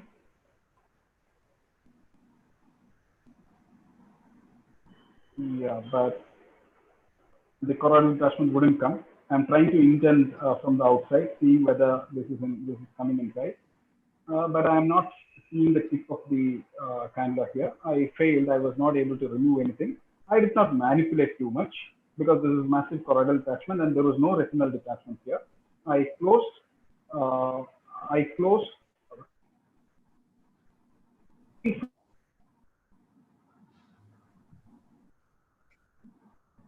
Less than 900. So it was a little difficult to go inside again. And over the next 2 months, she regained 6/9 vision with aphakia and the choroidal detachment completely vanished. So this patient we are now using contact lens to have 6/9 vision. So I think this patient also gave a history, cataract surgery which was done 10 years back. Now she brings her papers to say that there is a suprachoroidal which occurred during the cataract surgery which was done 10 years back, which we did not know while we were doing the surgery. Thank you. Gopal, nice presentation. So Manish, I think this was the right time to end the dance. I think that Gopal, you did the right thing, and because the job was done. So any comments, Manish? Well, I think I think all this tells us that we need to be very careful about our cannulas and the pressures that's going in and the pressure in the eye and the valve cannulas. I think it's the whole interplay of these things which would partly avoid such a thing. And even if it occurs, I think we need to look at these factors and take care of it step by step. Hemant, any comments? Yeah, anything that causes choroidal hemorrhage like this, one thing is that you should just check like what you mentioned about blood pressure. So just check for the blood pressure and whether the patient has any other history of any bleeding or he's on anticoagulants or some of these blood thinners that can cause some of these problems. And I think with choroidals in general, the less you do, the better it is. So unless it's affecting your case, I always tell the fellows, you know, when Google says you reach your destination, you reach your destination. Stop your car and get out of the car. That's it. Don't do anything more. Anand, we move on. Yeah, absolutely. It's time for us to stop the car here right now on choroidals and move on to myopia-related complications. Good evening, everybody. It's a case of myopic phobioskisis with ERM, with vitreomacular traction, with cataract. My plan was to do phaco IUL, vitrectomy, ERM, ILM removal. And after just completion of phaco, I have seen that a lot of vitreous hemorrhage was there. It was totally unexpected thing for me because pre-operatively I was seeing I have seen the fundus and I have taken the OCT also, but a lot of blood clot is there pre-retinally. And I tried to gently lift up the blood clot, removed all the blood clots from the retina. And now I discovered that there is a slit-like break in the infrared area. You can see a lot of subretinal hemorrhage. which was totally concise to the inferior area. It might be a case of globe perforation that happened in the anesthetist's hand. So I did fluid exchange. It was a high myop case, so I injected dye under air. Usually, generally, I'm not giving it in the fluid. It is not under air. But when I am starting the infusion on to prevent the jet injury, I keep my cannula in front of the jet, but still some kind of detachment happened superiorly, and I have seen there are multiple breaks superiorly. However, I have to finish the foveal schisis part. I was supposed to peel the ILM and ERM and ILM both. So I started peeling the ERM, which are already quite decently stained nicely, and I peeled the ERM followed by ILM in the schisis part, because there was VMT and the schisis changes. And you know the difficult situation in handling the myopic foveal schisis part is high myop, more than -8 diopter myopia. And you can see the multiple breaks are there. There is subretinal air is there also. So I started doing cautery at the margin and superior breaks. I unified all the breaks into single break, started doing fluid exchange. Started doing fluid exchange and make the retina on. And then did laser around the breaks and completed a fluid exchange. And postoperatively, you can see after 2 weeks, patient gained 6/12 vision, and after 6 weeks, again 6/9 vision. So again, very nice case, and I think this brings up a couple of points. Is maybe we'll go down the panel. Peribulbar block in high myop. Yes, yeah. So for each of the panelists, we'll start with Manish, then Shobit. Who do you do your own blocks, or anesthesiologist does their blocks? My anesthetist does the blocks, but we do let him know, especially when there's a high myop. We make sure that he is extra careful in those conditions, but the anesthetist gives it at my place. Hemant? Yeah, my anesthetist does the block, but she does it in the episcleral block. She calls it the episcleral block, which actually basically is the subtenance type of block in which he does not come towards the globe. So, and I always tell them, she always looks up and says, this is a high myopia, or they have been buckled previously. She's always aware of it. So she takes care that in those cases, especially because globe perforation is very common in them. Shobit and Pramod, who I do my own blocks myself, or my fellows do it. And we have a special note. We see first whether the patient is a high myop. The technique I use is the same which Manish's anesthetist uses. A 26 gauge needle, first to infuse subcuticular, a little bit of amount, so that the rest of the block is not painful, and it's a peribulbar, very shallow block. It's not a deep needle at all. Pramod? Yeah, same thing. For us, anesthetist gives block, and anesthetist was specifically, we tell them that yes, it is high myop, this is axial length, and he is having a stapuloma or not. We keep them informed. It's again peribulbar block and a medial conal block. That's what we give. But what is more important, we can have a perforation with medial conal as well. But important to keep them informed that this is high myop patient. Probably I are also having added stapuloma we are dealing with.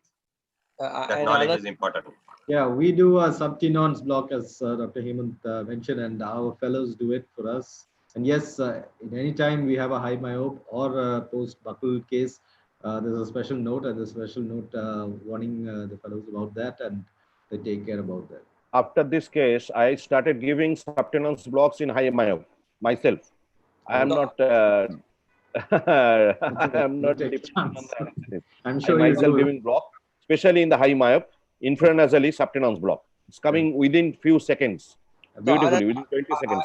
I pretty much do all the blocks. I do the opposite. I let the fellows do everything else except the block, because the block is the most important part that I can't see what they're doing. So I do the blocks all myself, and most of the people in the US, I would say 95%, they do their own blocks. Because of this particular issue, there had been multiple lawsuits of anesthesiologists being sued. So every country has different ways of doing it, but I would say for me, it's the opposite. I do all the blocks, my fellows do all the surgery with me and with my supervision, obviously. But you know, it's important to realize that block complications can occur. And especially you showed a nice case of a high myope, you can see the atrophy and so on and so forth. So these can be, now luckily they were looking in a certain direction. So you had them, it didn't injure in the posterior pole, right? It was nasally. That's usually where you kind of see it, because as they're doing the Bell's reflex, right? You're going temporal to nasal, however you're doing it. So, but I think, again, lesson to learn that simple parts of the procedures that you think are simple can have the most problems. So any other comments before we move on? Anand? Yeah, we can move on. Sai, can you? So this is a video showing two cases of myopic RDs with different, degrees of subretinal bleed. Now, these myopes were blocked by me. They are non-hypertensive, but they are very high myopes. The first case shows, this blood at the posterior pole, and when the vitreous was a little hazy, and after completing the vitrectomy, you can see clearly the posterior, the streak of bleed there. There was no perforation in this case. We proceeded with vitrectomy, and as it was a mild amount of bleed, we just injected some PFO at the posterior pole to limit the bleed, and all the maneuvers like laser and oil tamponade was done, and that contained the blood. It did not increase after injecting the PSC at the posterior pole.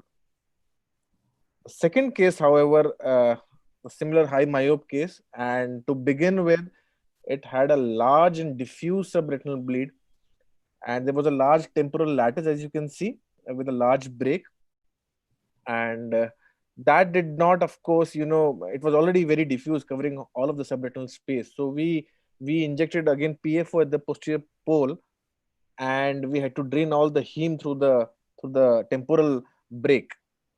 And as you can see, after the PFCL injection, all the blood came into the vitreous cavity through the breaks, and the rest of the bleed was drained, and we made an additional retinotomy at the posterior, near the posterior pole also, to drain the additional bleed. Here is the posterior pole retinotomy, and we had a satisfactory drainage of the fluid. Of course, the macular bleed was still there. The breaks were well lasered, and oil tamponade was used. As the good point about these cases, if the breaks are lasered and the retina is settled, this choroidal bleeds resolve very, very quickly in the postoperative period. But high myopes, even without a block perforation, can have these bleeds, and I think the fluctuation, even a slight fluctuation, the choroid is so thinned out, the vessels are so stretched out that the bleed can occur at any point of time. So you have to be very careful. I'd like the panel to make a comment on that. Thank you so much. Pramod? Yeah, I agree with Vishal, because choroid is thin, stretched, large choroidal blood vessels are not supported enough. So fluctuation in IOP, low scleral rigidity causing distortion of the globe, I think that can have a bleeding at any time. Elderly age, associated hypertension, again, this brings like a more added risk of choroidal bleed. So what you need to do is probably, I would say, minimize fluctuation of intraocular pressure, minimize distortion of the globe as far as possible. And I think wall cannula probably would be the best in this scenario, I think, and maintain pressure throughout as much as possible. Can I add a point? Yeah. One of the conditions which you do pre-operative, just before you start your surgery, one of the causes is extensive, globe massage, the ocular massage after you. Totally agree. That can also lead to the rupture of these vessels. Totally agree with that. Yeah. Can I make a point, please? Yeah, please. If there's a large subretinal hemorrhage which has occurred intraoperatively, a massive subretinal hemorrhage like this, I have burnt my finger a couple of times by trying to remove this. Now I think what I will do is ask the patient to sit up, close the surgery, make the patient sit up, so that in the next few days, the whole blood settles down into the inferior quadrant, and then once it clots, then go inside and complete the surgery. See what happens is blood, Gopal, blood clots very quickly. So it's not that easy to remove. And probably if it is not under fovea, if it is away from breaks, so it does not compromise your retinopexy and flattening the retina, except localized trap blood under the subretinal space, probably is sometimes makes sense to leave it as it is. I said, the minimum you do, the better in these eyes. Yeah, they resolve very quickly over the time. Yeah. Anand, if there's no other questions or Yeah, comments, we'll move on to the next video because I think that's also related, so we can pick up the discussion a little more after that. Ramandeep also has a high myope, the posterior pole detachment. Hi, everyone. This was a gentleman, one-eyed, who presented with a recent loss of vision. You see, he has this. He's been using this 22 diopters, lens there, and he's a really high myope. And we were. It was a RD limited to the posterior pole, and we removed the skeeting membrane, and we really took. It was a long surgery. We were using walled cannulas. We were using 3D system, and we were taking all kind of precautions. And because he was really a nice gentleman, and when I started doing this laser there, then I encountered this problem that he started bleeding here, and there was some kind of a fluid there. So it was the steamy. It was a laser. When I was lasering towards the white area, the bare sclera started bleeding here, and you can see that he started bleeding from the inferior to the disc also, and this bleeding was pre-retinal. I went ahead and checked it, and so I once I went inside to remove this bleeding, I couldn't remove it because blood was clotting. So I thought that let's leave this case here, and I filled this with the gas there, and eventually this gentleman did well. He got his fairly 2400 vision back, and this is where I think the cause of bleeding, because I was using the walled cannulas, maybe the choroidal vessel got injured during the laser. So my question to the panelists: should we laser over the bare sclera area, or should we laser just the area where we should not touch that edge of the break? Thank you. Thank you. We'll go with Shobit first, and then Hemant and comments on this case. Well, there could be two causes of bleed in this. When you remove the skytic membrane, that could have caused micro trauma to the small blood vessels, which bled when you did the laser, and second could have been the laser tip. These are the two possibilities, to my mind. Hemant? High myopes I have seen are more prone to it, and it is best to know when to stop to try and remove the blood in these cases, and better to leave them with gas. Silicone oil is not a choice in this situation at all. I think the bleed occurs when you do it over the sclera is because we try to see that we see an observable burn, which is not possible. Because of that, you try to use a higher burn energy, and that's what causes the rupture, and that's causes the bleed. Okay, Manish and Pramod, any comments? Otherwise, we move on. No, I think it's the same, that the laser power at times erratically would cause a sudden bleed. The main thing is to raise the pressure right away and make sure that the bleed doesn't increase. And if you see it increasing, put a little perfluorocarbon enough on the posterior pole so that that bleed doesn't reach the posterior pole till you can stop it. That would be how I would tackle it.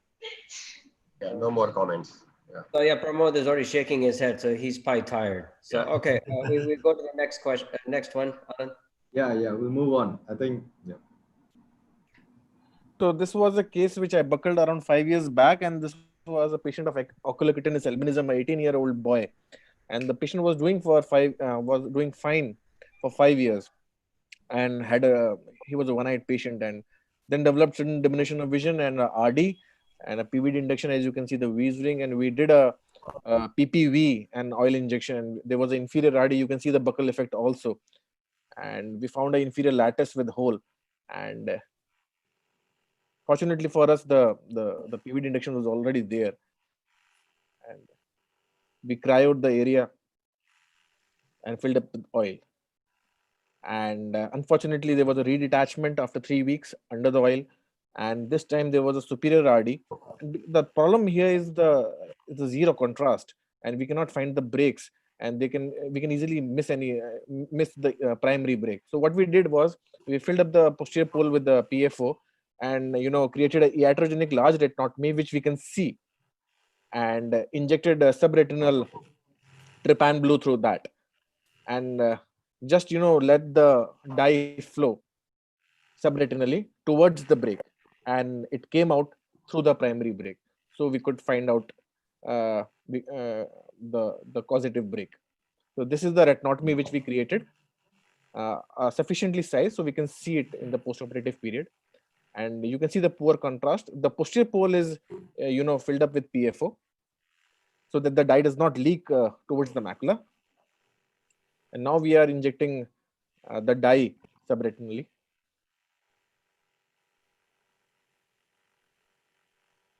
And it moves towards the vent, the primary break. It's going there.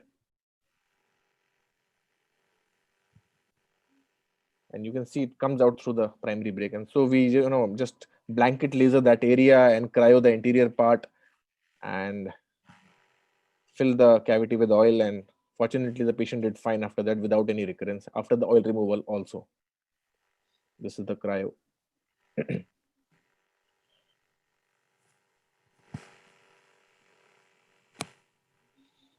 Thank you. Thank you. Very nice technique. Again, it's not like every day we see patients who have an albinism and a retinal detachment. So problem becomes is getting uptake with the laser. That's why you have to obviously cryo and find the break. But Pramod, you're a specialist. Yeah. I think it's excellent job he has done. I think the two issues here, extremely difficult to find the break because of lack of contrast. And second thing is there is no support for a choroid. There's a high risk of suprachoroidal or subretinal blood in these eyes. I think he has handled case very well. So, but I would have been still hesitant. I know I don't have choice but to do cryo because you can't see peripheral break and because laser burn will not take. But cryo again increases the risk of suprachoroidal hemorrhage in these eyes. And Gaurav, I think apart from using cryo, which is the only way you can treat it, here the importance of Linkoff's rules come in because you don't see the break. So you go by the extent of RD and then empirically do cryo to those areas particularly. Yeah. But I think when you have already buckled eye, the Linkoff's rule will not hold very true because That's the also dynamics true. change. Yeah, it does change. It was a right. previously buckled eye. Yeah, so maybe not this particular one, but yeah. So one quick comment on this is there's an old instrument that a lot of the younger people who are listening may not have heard, but it's the Endocryo. Endocryo. Yeah. Endocryo. It doesn't come in. Can I make one point? Comes in 20. It's a 20 gauge. If you inject sodium fluorescent intravenously during the procedure, can the sodium fluorescent detect the tear? No. I probably not because I think just so much diffusion. But I think what Vishal did was very nice of just using, right? Yeah. So I'm usually not a votary for creating one retinotomy to search for a primary break, but this is one rare example of where it work. I know this technique people use in Europe fairly commonly to look for breaks, but I never seen the logic in making one break to search for another. But in this instance, I think this is one place where it's been done very elegantly. And thank you, Vishal, for sharing this. Very nice, Vishal. Thank you, sir. Next case. So I think with that, we come to the end of this segment. Dr. Hemant, are there any questions pertinent to this segment? One of the questions that was, I think I can ask Gaurav about it. How would you ensure a good block in a patient who has been previously buckled? Because those are the patients who have a lot of problems. So one of the questions was, what care do you take, or what special technique do you use to block these patients who are previously buckled? Good question. I would say first is experience. So you can't really get that you just have to do them. But number two is I just try to make sure that I lift the globe when I'm doing it to make sure that I'm in the right space. And I think you have to trust your instincts, right? And so I don't typically, I use 1 1/4 needle, and I will only go about half or 3/4 of the way in. And usually if I do that, then that's not a problem. But that's a difficult situation because now you've changed the anatomy of the eye, right? The orbit. So that's now if you're really not sure about that patient and you need to do extensive work, then I think you may want to think about putting that patient to sleep if need be, because that's what general anesthesia is there for. But usually it's not a problem. But I don't think you should let the block dictate what you do with the surgery. If you need to do the surgery, do whatever is necessary. And anesthesiologists don't like to do general anesthesia, right? Because they have to work. So if they have to work, it's easy for them to watch us struggle. Well, this is a time for us to watch them work. So that's how I'd put it. Yeah. Okay. Just one point I would like to add here. Yes.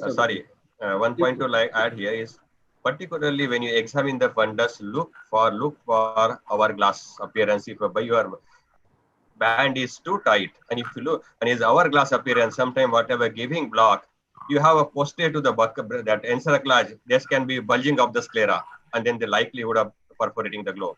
So if once you know that, then you can take care of, you can avoid that.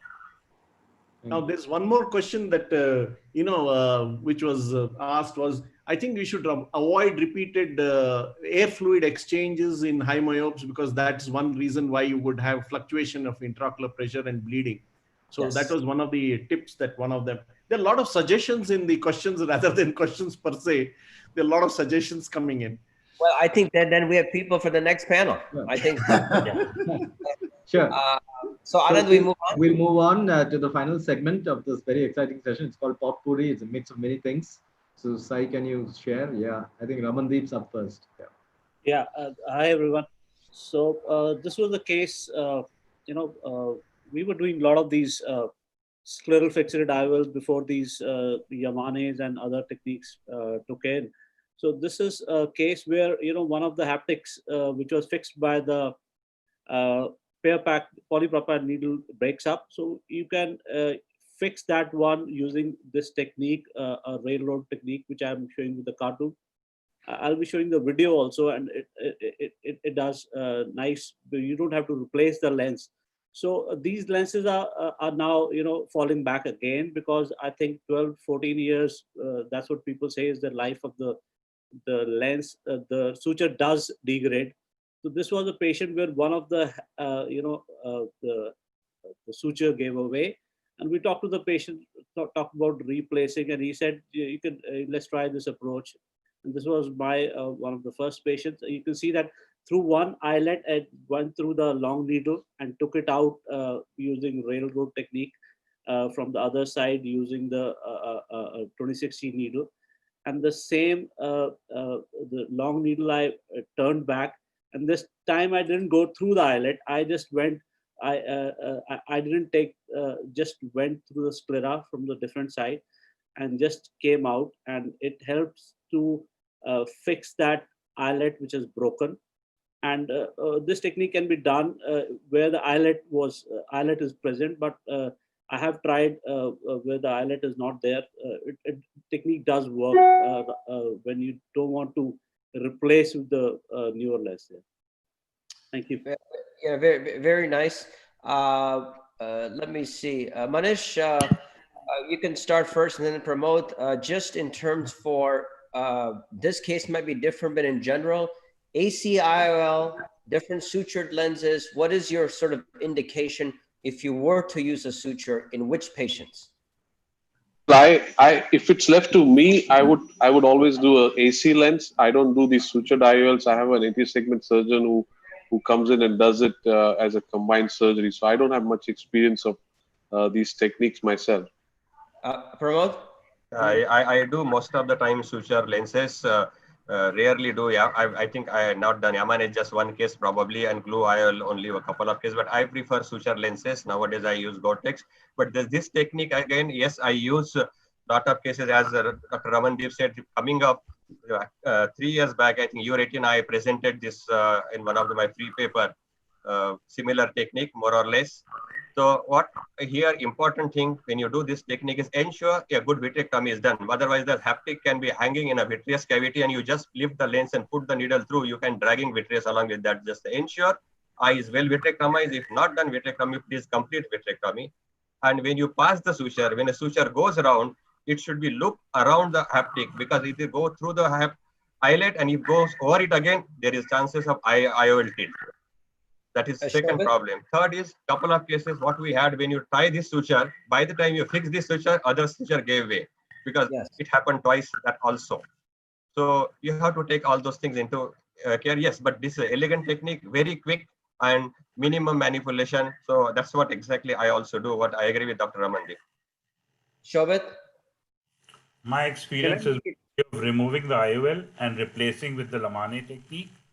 And if I have done some posterior segment maneuvers which required fixing a break or a retinal detachment, then I don't, and if the endothelium count is good and healthy, I go ahead even with an ACIOL. I have no reservation. Can I make a comment? Yes, Hemant. Yeah.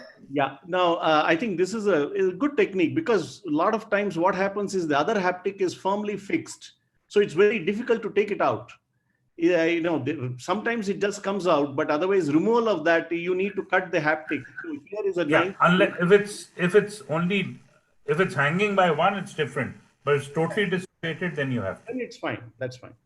So I think all these cases teach us there's a lot of these cases. Ramandeep showed very nicely that they look great on video, but when you start doing them, there's called retina gymnastics. That these lenses move around, the suture moves around, and then not like a case like this, but sometimes I see people doing sutured lenses in people who are 65, 70 years old, and that leads to more sets of complications. So sometimes you have to wonder, like, what's the indication? Young patient, angle problems. But I think ACIOLs have become so good that once you start doing retina gymnastics, then you start thinking, maybe I should have just put an ACIOL in and have the 70-year-old man have at it, because a lot of these cases come back 10, 15, 20 years with either dislocated IOLs or tilting or those sort of things. So I think there's a place for these lenses, but sometimes I see them being put in 75, 80-year-olds, which to me doesn't make any sense.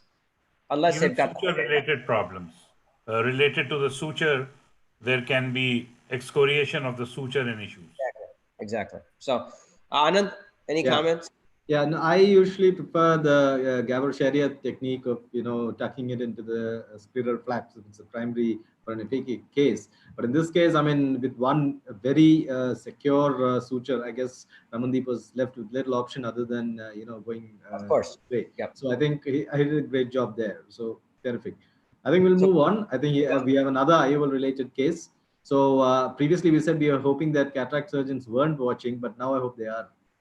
Yeah. So this was a unique problem. This lady had two lenses, one in the vitreous cavity, one in the sulcus. She's diabetic and she has asymmetric diabetic retinopathy. Her daughter was really worried. She wanted the things to be out. So I said, I will try and remove it minimalistic approach. I made this nice scleral tunnel and just thought that I will not touch the lens in the sulcus and I'll just slip out the lens from behind it without even letting it know. This is what I did. My scleral tunnel works very nicely and I could take out that lens. I don't have to cut the lens, and this was a nice outcome in the end. This was a kind of a minimalistic approach to take out the lens behind. Thank you. I think very nice. I think Ramandeep, I think what's happened is fellows and residents, quite honestly, they don't do that many tunnels anymore, right? I think that's the problem. So in order to do tunnels, it's just like buccal sutures or any of these things, that skill has been lost. So this shows you very nicely of having a tunnel and not having iris come in there wound all the time. I mean, it's a really simple procedure that you made it elegant. So any comments? We'll start with Pramod and then Manish and then Shobit. Yeah, I would say Dr. Ramandeep is an excellent surgeon. Okay, so very good job he has done.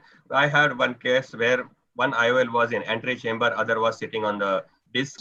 So in that situation, I could just slip that lens in anterior chamber from the edge of the AC IOL without disturbing that. I could remove. But I think that's a given scenario. What he has done is the best thing to try to retain. But I would not hesitate to remove both the IOL if necessary. If necessary. Yeah, I think if it's required, you remove both. But even I've had an instance where not an AC but a sulcus one, which I could just tilt and remove the one behind. So a few times in an individual situation, you could have that liberty of retaining the lens and then taking out only the posterior one. But otherwise, you have to remove both and then plan whatever secondary IOL that you put in. I have a case in which there is a foldable IOL in the inferior vitreous base, and there is a sulcus IOL, and I've been following up the case for around 5 or 6 years, and the patient is doing fine. So we can also observe and see if it is needed. He's a one-eyed patient, so I don't want to create more problems for him. Yeah, no, I Prolene think that's Rigid right. haptics or Prolene haptics? No foldable, no non-rigid. I would do that if, see, there's an issue here. If vitreous is liquefied, IOL is freely mobile, probably I would prefer to remove. It is stuck somewhere at 6 o'clock in a gel vitreous, not moving at all, absolutely stationary. Patient is not keen for surgery. Yes, I have one coloboma patient having a one IOL in, one is almost 10 years, and I keep on telling that better you go out, get the IOL out, and he says, doctor, you keep on telling me every year and see nothing is happening last 7-8 years. How I should believe you?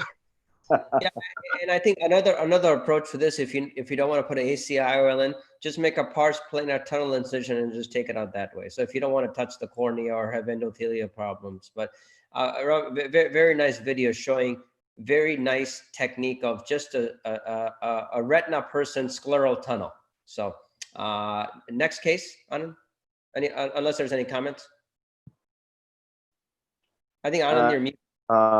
Good evening, everybody. It is case of retinal detachment, where I settle the retina doing the laser, keeping the PFCL over the retina. Now I'm aspirating the PFCL. So PFCL bubble, I have to aspirate it out and to inject the silicone oil. Then I've seen a lot of PFCL droplets are there overlying the macular area. So I used silicone tape backplus needle to aspirate all the PFCL droplets from the macular area, which are lying in front of the retina. Now, after removing all the droplets, I have seen few droplets are still there in the infratemporal macula. So I tried to remove all the droplets, but it was not coming out. Then I have a look in a magnified way. Now keeping the endolymphator close by, and then I discovered it is not anterior to the retina. Now it is posterior to retina. It is in the subretinal space, multiple droplets. Just imagine how much of irritation a surgeon can feel after just finishing the case. All the like quite a number of subretinal PFCL droplets are there. So I plan to remove it by creating a small paramacular retinotomy infratemporally close to the droplets, keeping the IOP a little bit higher side, around 50. Then I inject PFCL to have a complete removal of the all PFCL droplets from the foveal area. Now removed all the droplets, and finally I did laser around the retinotomy. The alternative I could have could have done I make the infusion on again, created the detachment again, then removed all the subretinal PFCL bubbles removal, then followed by settling the retina again, half an hour extra. So just to avoid have a quick management, I created this retinotomy. Whether it's right or wrong, it is up to you people and on the panel. Just have a discussion. Dr. Burl, very, very nice presentations. There are no right or wrong answers. These are just different managements. So Hemant, two questions. Now, the first one, maybe you can answer, and then followed by Manish, is how do you avoid this in the beginning? How do you? Yeah, I was about to come to that. I think the first step is that you need to avoid the bubbles, because once the bubbles form. So one step is that when you inject the PFCL, you inject into the bubble, the first bubble, rather than. And the second thing is, if there are leakage from, if you're using non-valve cannulas and there is turbulence, that's when the bubbles form. And if the valves are also reused, then sometimes there is leakage, and that's when bubbles come in. We use combination, 2 valve cannula, 1 non-valve cannula to inject because of the silicone tip, using the silicone tip cannula. That's why I'm using 1 non-valve cannula. That was the main reason. I think, again, turbulence. I'd like to add one small point to what Hemant has said. that use a triway on your infusion also, and reverse the triway when you are doing your PFCL injection to decrease the turbulence further. This Yeah, you have to I would like to add here. Avoid fish eggs. See, what happened here is basically we need to see why it happened. Previously, we used not used to see so many complications like this. We started using now so-called IOP compensation machines. Yes. Okay. So what happened? The moment there is a fluctuation, you have a jet of fluid, and you create a turbulence, and your PFCL breaks into multiple droplets. And if you have a larger break somewhere periphery, this slowly, as long as central large bubble PFCL is there, you do not realize these small bubbles are sipping through those breaks. And as you start PFCL taking out, along with that, these bubbles start going down under the retina. And when you finish, you see these multiple bubbles in subretinal. It's quite annoying. I agree with Subhendu. But that's what we need to understand. The two things what you can do is, one is reduce the IOP, what Anand has discussed previously. For first session, we saw around 20 or 15 while injecting PFCL, or particularly when you exchange the instrument. That time IOP should be at a lower thing. So what happened? You prevent the turbulence. Yes. That is one thing. Okay. Or other option is to have a double bore cannula, what Hemant was talking about. That's what I use sometimes for injection of PFCL, so that instrument exchange will be less, turbulence will be less, you have a fill uniformly, and ensure that basically minimize instrument exchange. That's it. Manish, how would you manage this? We've talked about why we got this, but how would you manage this? Manish is not there. Manish is not there. Manish is not here. Okay. Manish has left. Manish had to leave actually. So Dr. Hemant, can you take that? Or Hemant? Can you come again, please? I said, how would you manage this? Anything different in terms of management? And I think he's managed it well. I appreciate his surgery, because the other than that, I think because he tried to remove all the bubbles that were close to the macula, I think he has done a good job. I would probably do something similar. Yeah, I would also do the same. I mean, it was very well done, and you get almost everything off the macula. That was critical. Yes, Ramandeep, go ahead. You have to unmute. Mandeep, go ahead. Yeah. So I heard saw this technique that would you put more PFCL there to let that PFCL bubble go towards the periphery and then make a retinotomy there? How about that? Put PFCL again and push that PFCL bubble towards the periphery. I did it. That's what I did it. Yeah, sometimes it works, sometimes doesn't work, because sometimes PFCL just run over it. Yeah. No, I did because it. of stress. Yes. I first created a retinotomy, removed as much of bublet removal as possible, then injected PFCL also to remove the residual bublet. I think he was talking about before you make the hole is to push the PFO towards the periphery. So that's right. So the hole is not so much in the posterior pole. I think that's another a good option. Yeah. Pramod, the reason why this would occur is because it's a fresh case. It's still not settled. Once we have gone through this and a later date, it doesn't come up. It is, yes, that is true. That is. And I think for people using PFO, as somebody had mentioned, these small bubbles will be typically at the vitreous base. As you're going down, then they're getting underneath the retina. So it's really that's right. So I think we have one quick comment and then we move on from Dr. Joshi. Sir, I think Subhendu sir, you have done a nice job. The only thing I wanted to add is I had a couple of such cases where I had a retained PFO. So in those cases, I use a 42 gauge needle. No, that is the postoperatively. Now it is just freshly done intraoperatively. You realize even intraoperatively, can you use the 42 gauge? With that, can you induce a detachment rather than making a large break and then with the I have done injector? That break has enlarged. I made a small retinotomy. You have to remove all the bublets. That's why you have to create the retinotomy. Otherwise, you have to make the detachment, inject PFCL, then through your existing anterior break, you have to remove all the drugs. This is a long procedure. So what I did, it was a quick kind of management, creating a small paramacular retinotomy. That we can also do. Sure. Thanks. Thanks a lot. We'll move on to the final two presentations. Sai, can we have the video on quickly? 1 second, Sai. So this, can play. So this was a case with a subretinal hemorrhage here. The patient presented, and can you just pause it, Sai? Can you go back again? So this was what he presented with, the subretinal hemorrhage. So at this instance, I did the pneumatic displacement with C3F8 and Ziv aflibercept. He came back after 3 weeks with massive subretinal hemorrhage.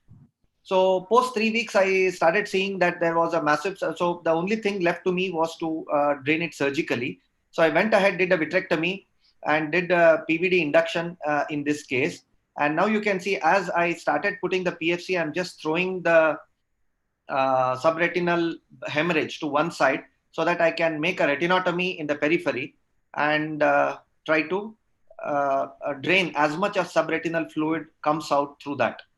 Did a multiple fluid air exchange and did a laser to that retinotomy. Now you can see there's only posterior pole blood is remaining. Rest all the blood had cleared pretty well. But the patient developed RD later on.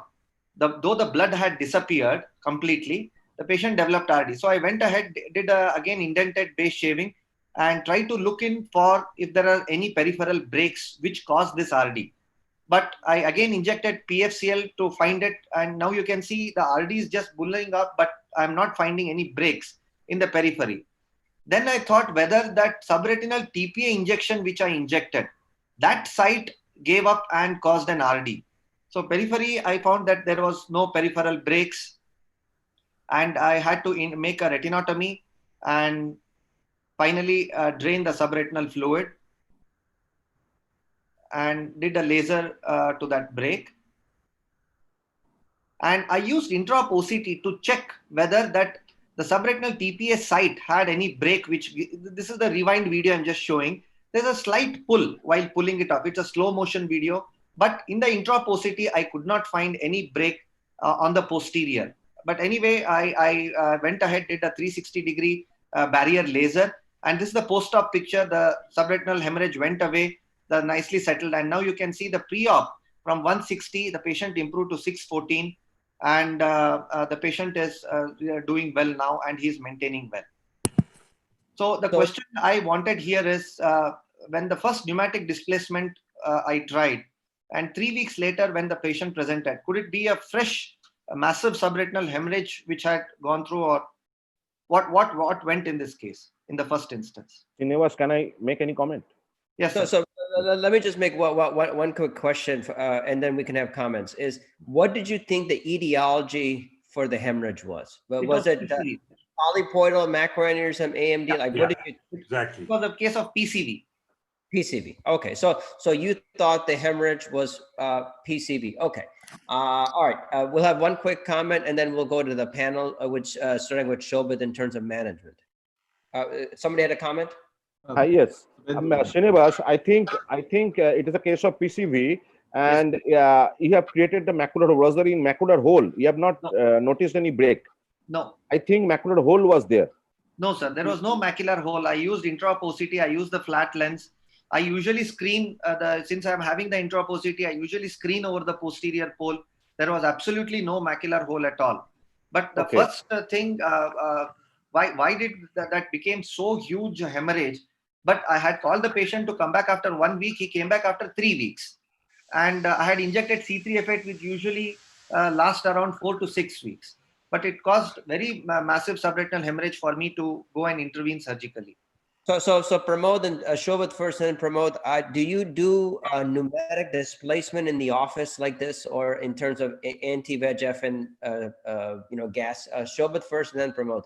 For such a massive hemorrhage, I like to go in, do a good vitrectomy, do TPA, 25 microgram underneath the retina, 25 microgram in the vitreous cavity, leave it alone, drain, wait for some time, do a repeated fluid air exchange, remove as much blood as possible after it comes out, and then leave it with 10% C3F8 and observe the patient closely. And I like to call these patients back after a week, reassess, and if need be, do a lavage. If I find any break which is there at that time, I like to treat it.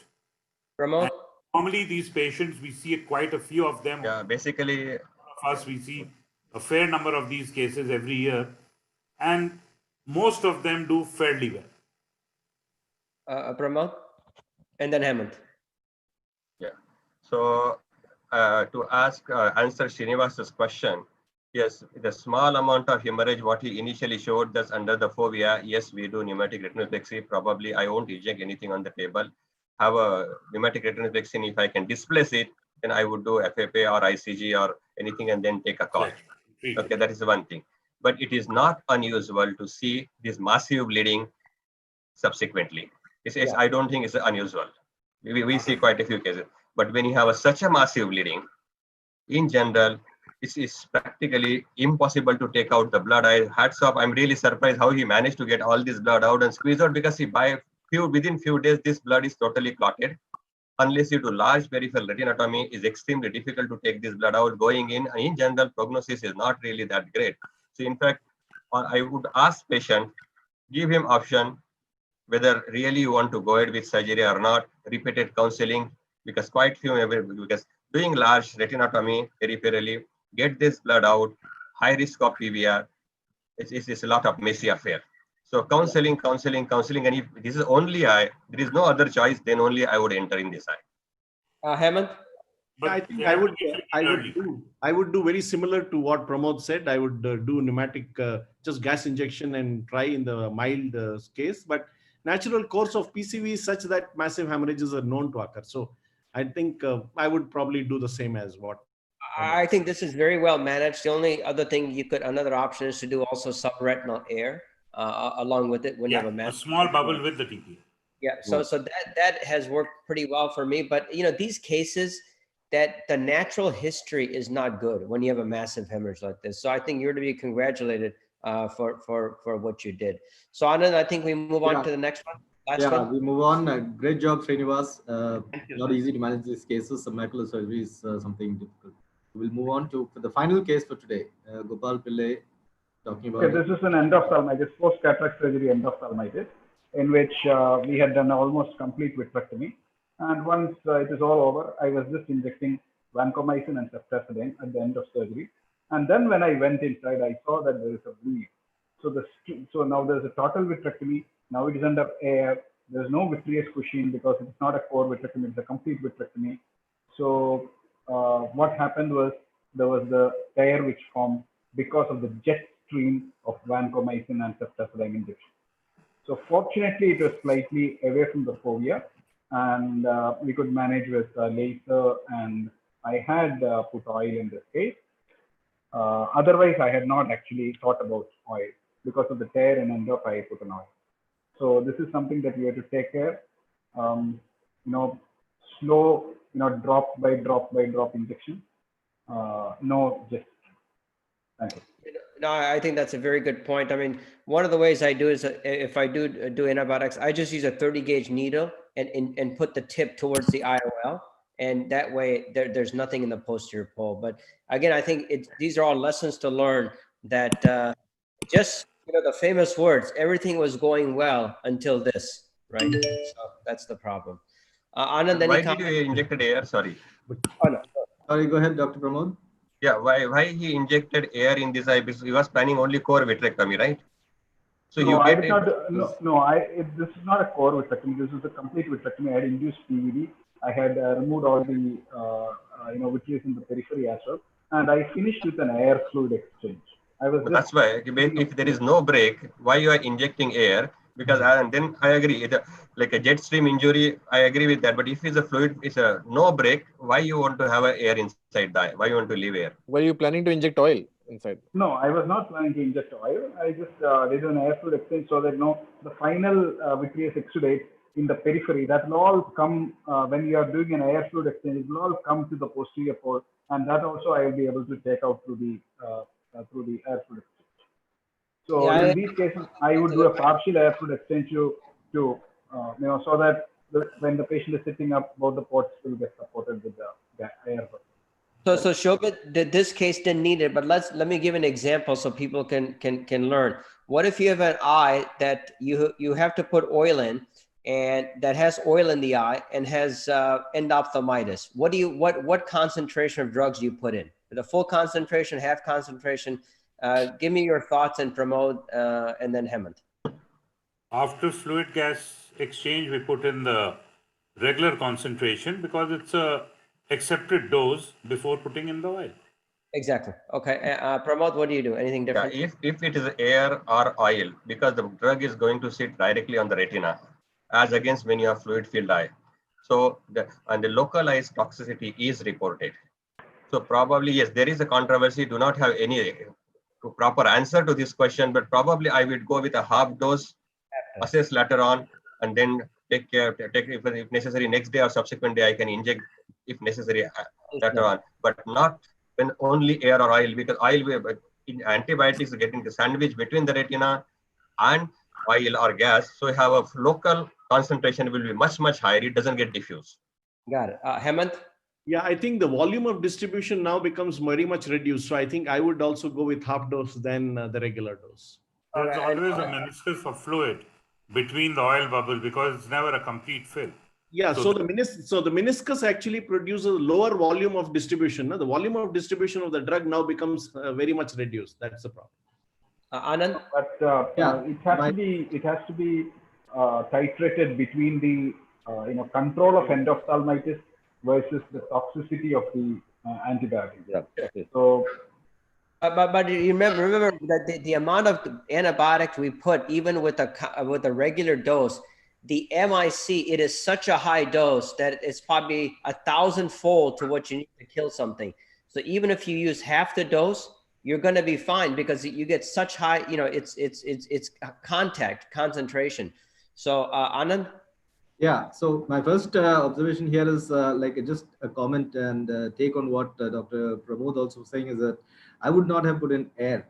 And as a principle for end of cases, it's either saline filled eye or oil. I wouldn't put air because the reason is air, within few days it'll go, and on inflamed vitreous and retina that's inflamed and infected, that can pull and can actually cause tears. So I usually would never go in with air as a damper. Not an expensive gas. But again, coming to the question of the oil fill, most of the time, since it's not a totally complete, I usually go with the same regular dose. But in very bad cases, I would half the dose too. Okay. Yeah. I think, is that it? Yeah, that's it. Any audience questions, Dr. Hemant? He's tasked with that. Any questions pertinent to this section or anything outstanding? Nothing specific. Not covered. So we can now wrap up. It was a very wonderful discussion. It was a wonderful discussion. Yeah. Thank you. It's been a pleasure having everybody here. Fantastic efforts by all the presenters. Thank you so much, Dr. Gaurav, for being here. I'd like to invite Dr. Shobit to give the final closing comments. But thank you so much, everybody. Thanks a lot to all the speakers, first of all. Ramandeep, Subhendu, Gopal, Vishal, and Srinivas. Special thanks to our panelists, Hemant, Manish, and a great thanks to Anand for putting all this together. And most of all, a very special thanks to Gaurav for helping us with this session, first in the last VRSI and now in our third webinar of VRSI during these times. And thanks once again, Gaurav, and we would like to, only topic I feel we have not covered today is diabetic vitreous surgery. We would definitely like to do a surgical webinar on that, and we would definitely like to trouble Gaurav again for that. Sure, it's my honor and pleasure. And I think there's in these meetings, I think the panelists learn as much as from each other as from anything. And as I said, with surgery, there's no right or wrong way. It's very easy to look at things retrospectively, but that's when you learn the most. So again, I think a big thanks to all the presenters, the panelists, obviously big thanks to Anand for putting this together, and also to the AV person, Sai, that this was flawless. And I think that, hope to get together in person with you in December, God willing, and COVID, that we should all be okay. And Thank you. Thank you, sir. Sai. what Thank you, Pramod's Anand. been. Thanks, a special thanks to Thank you. Pramod for sharing all the Thank you, lovely. Dr. Gaurav. Of course. Thank Of course. you. Thank you, everyone. I think it Thank was you, great. sir. Thank you Yeah, so much. thank you very Thank you. much, and Thank you, it's Anand. nice seeing you all of you. Have a Thank you, wonderful Sai. continuation. Thank you, Sai. Anand, I think this Thank was you, very, Sai. it was very good because we had so many videos playing flawlessly all throughout. I think this is Yes. very nice. Very Thank you. nice. Thank Thank you. you, everybody. Thank you. Thank you. Thank you, Thank sir. you. Good night. Bye bye. Good night.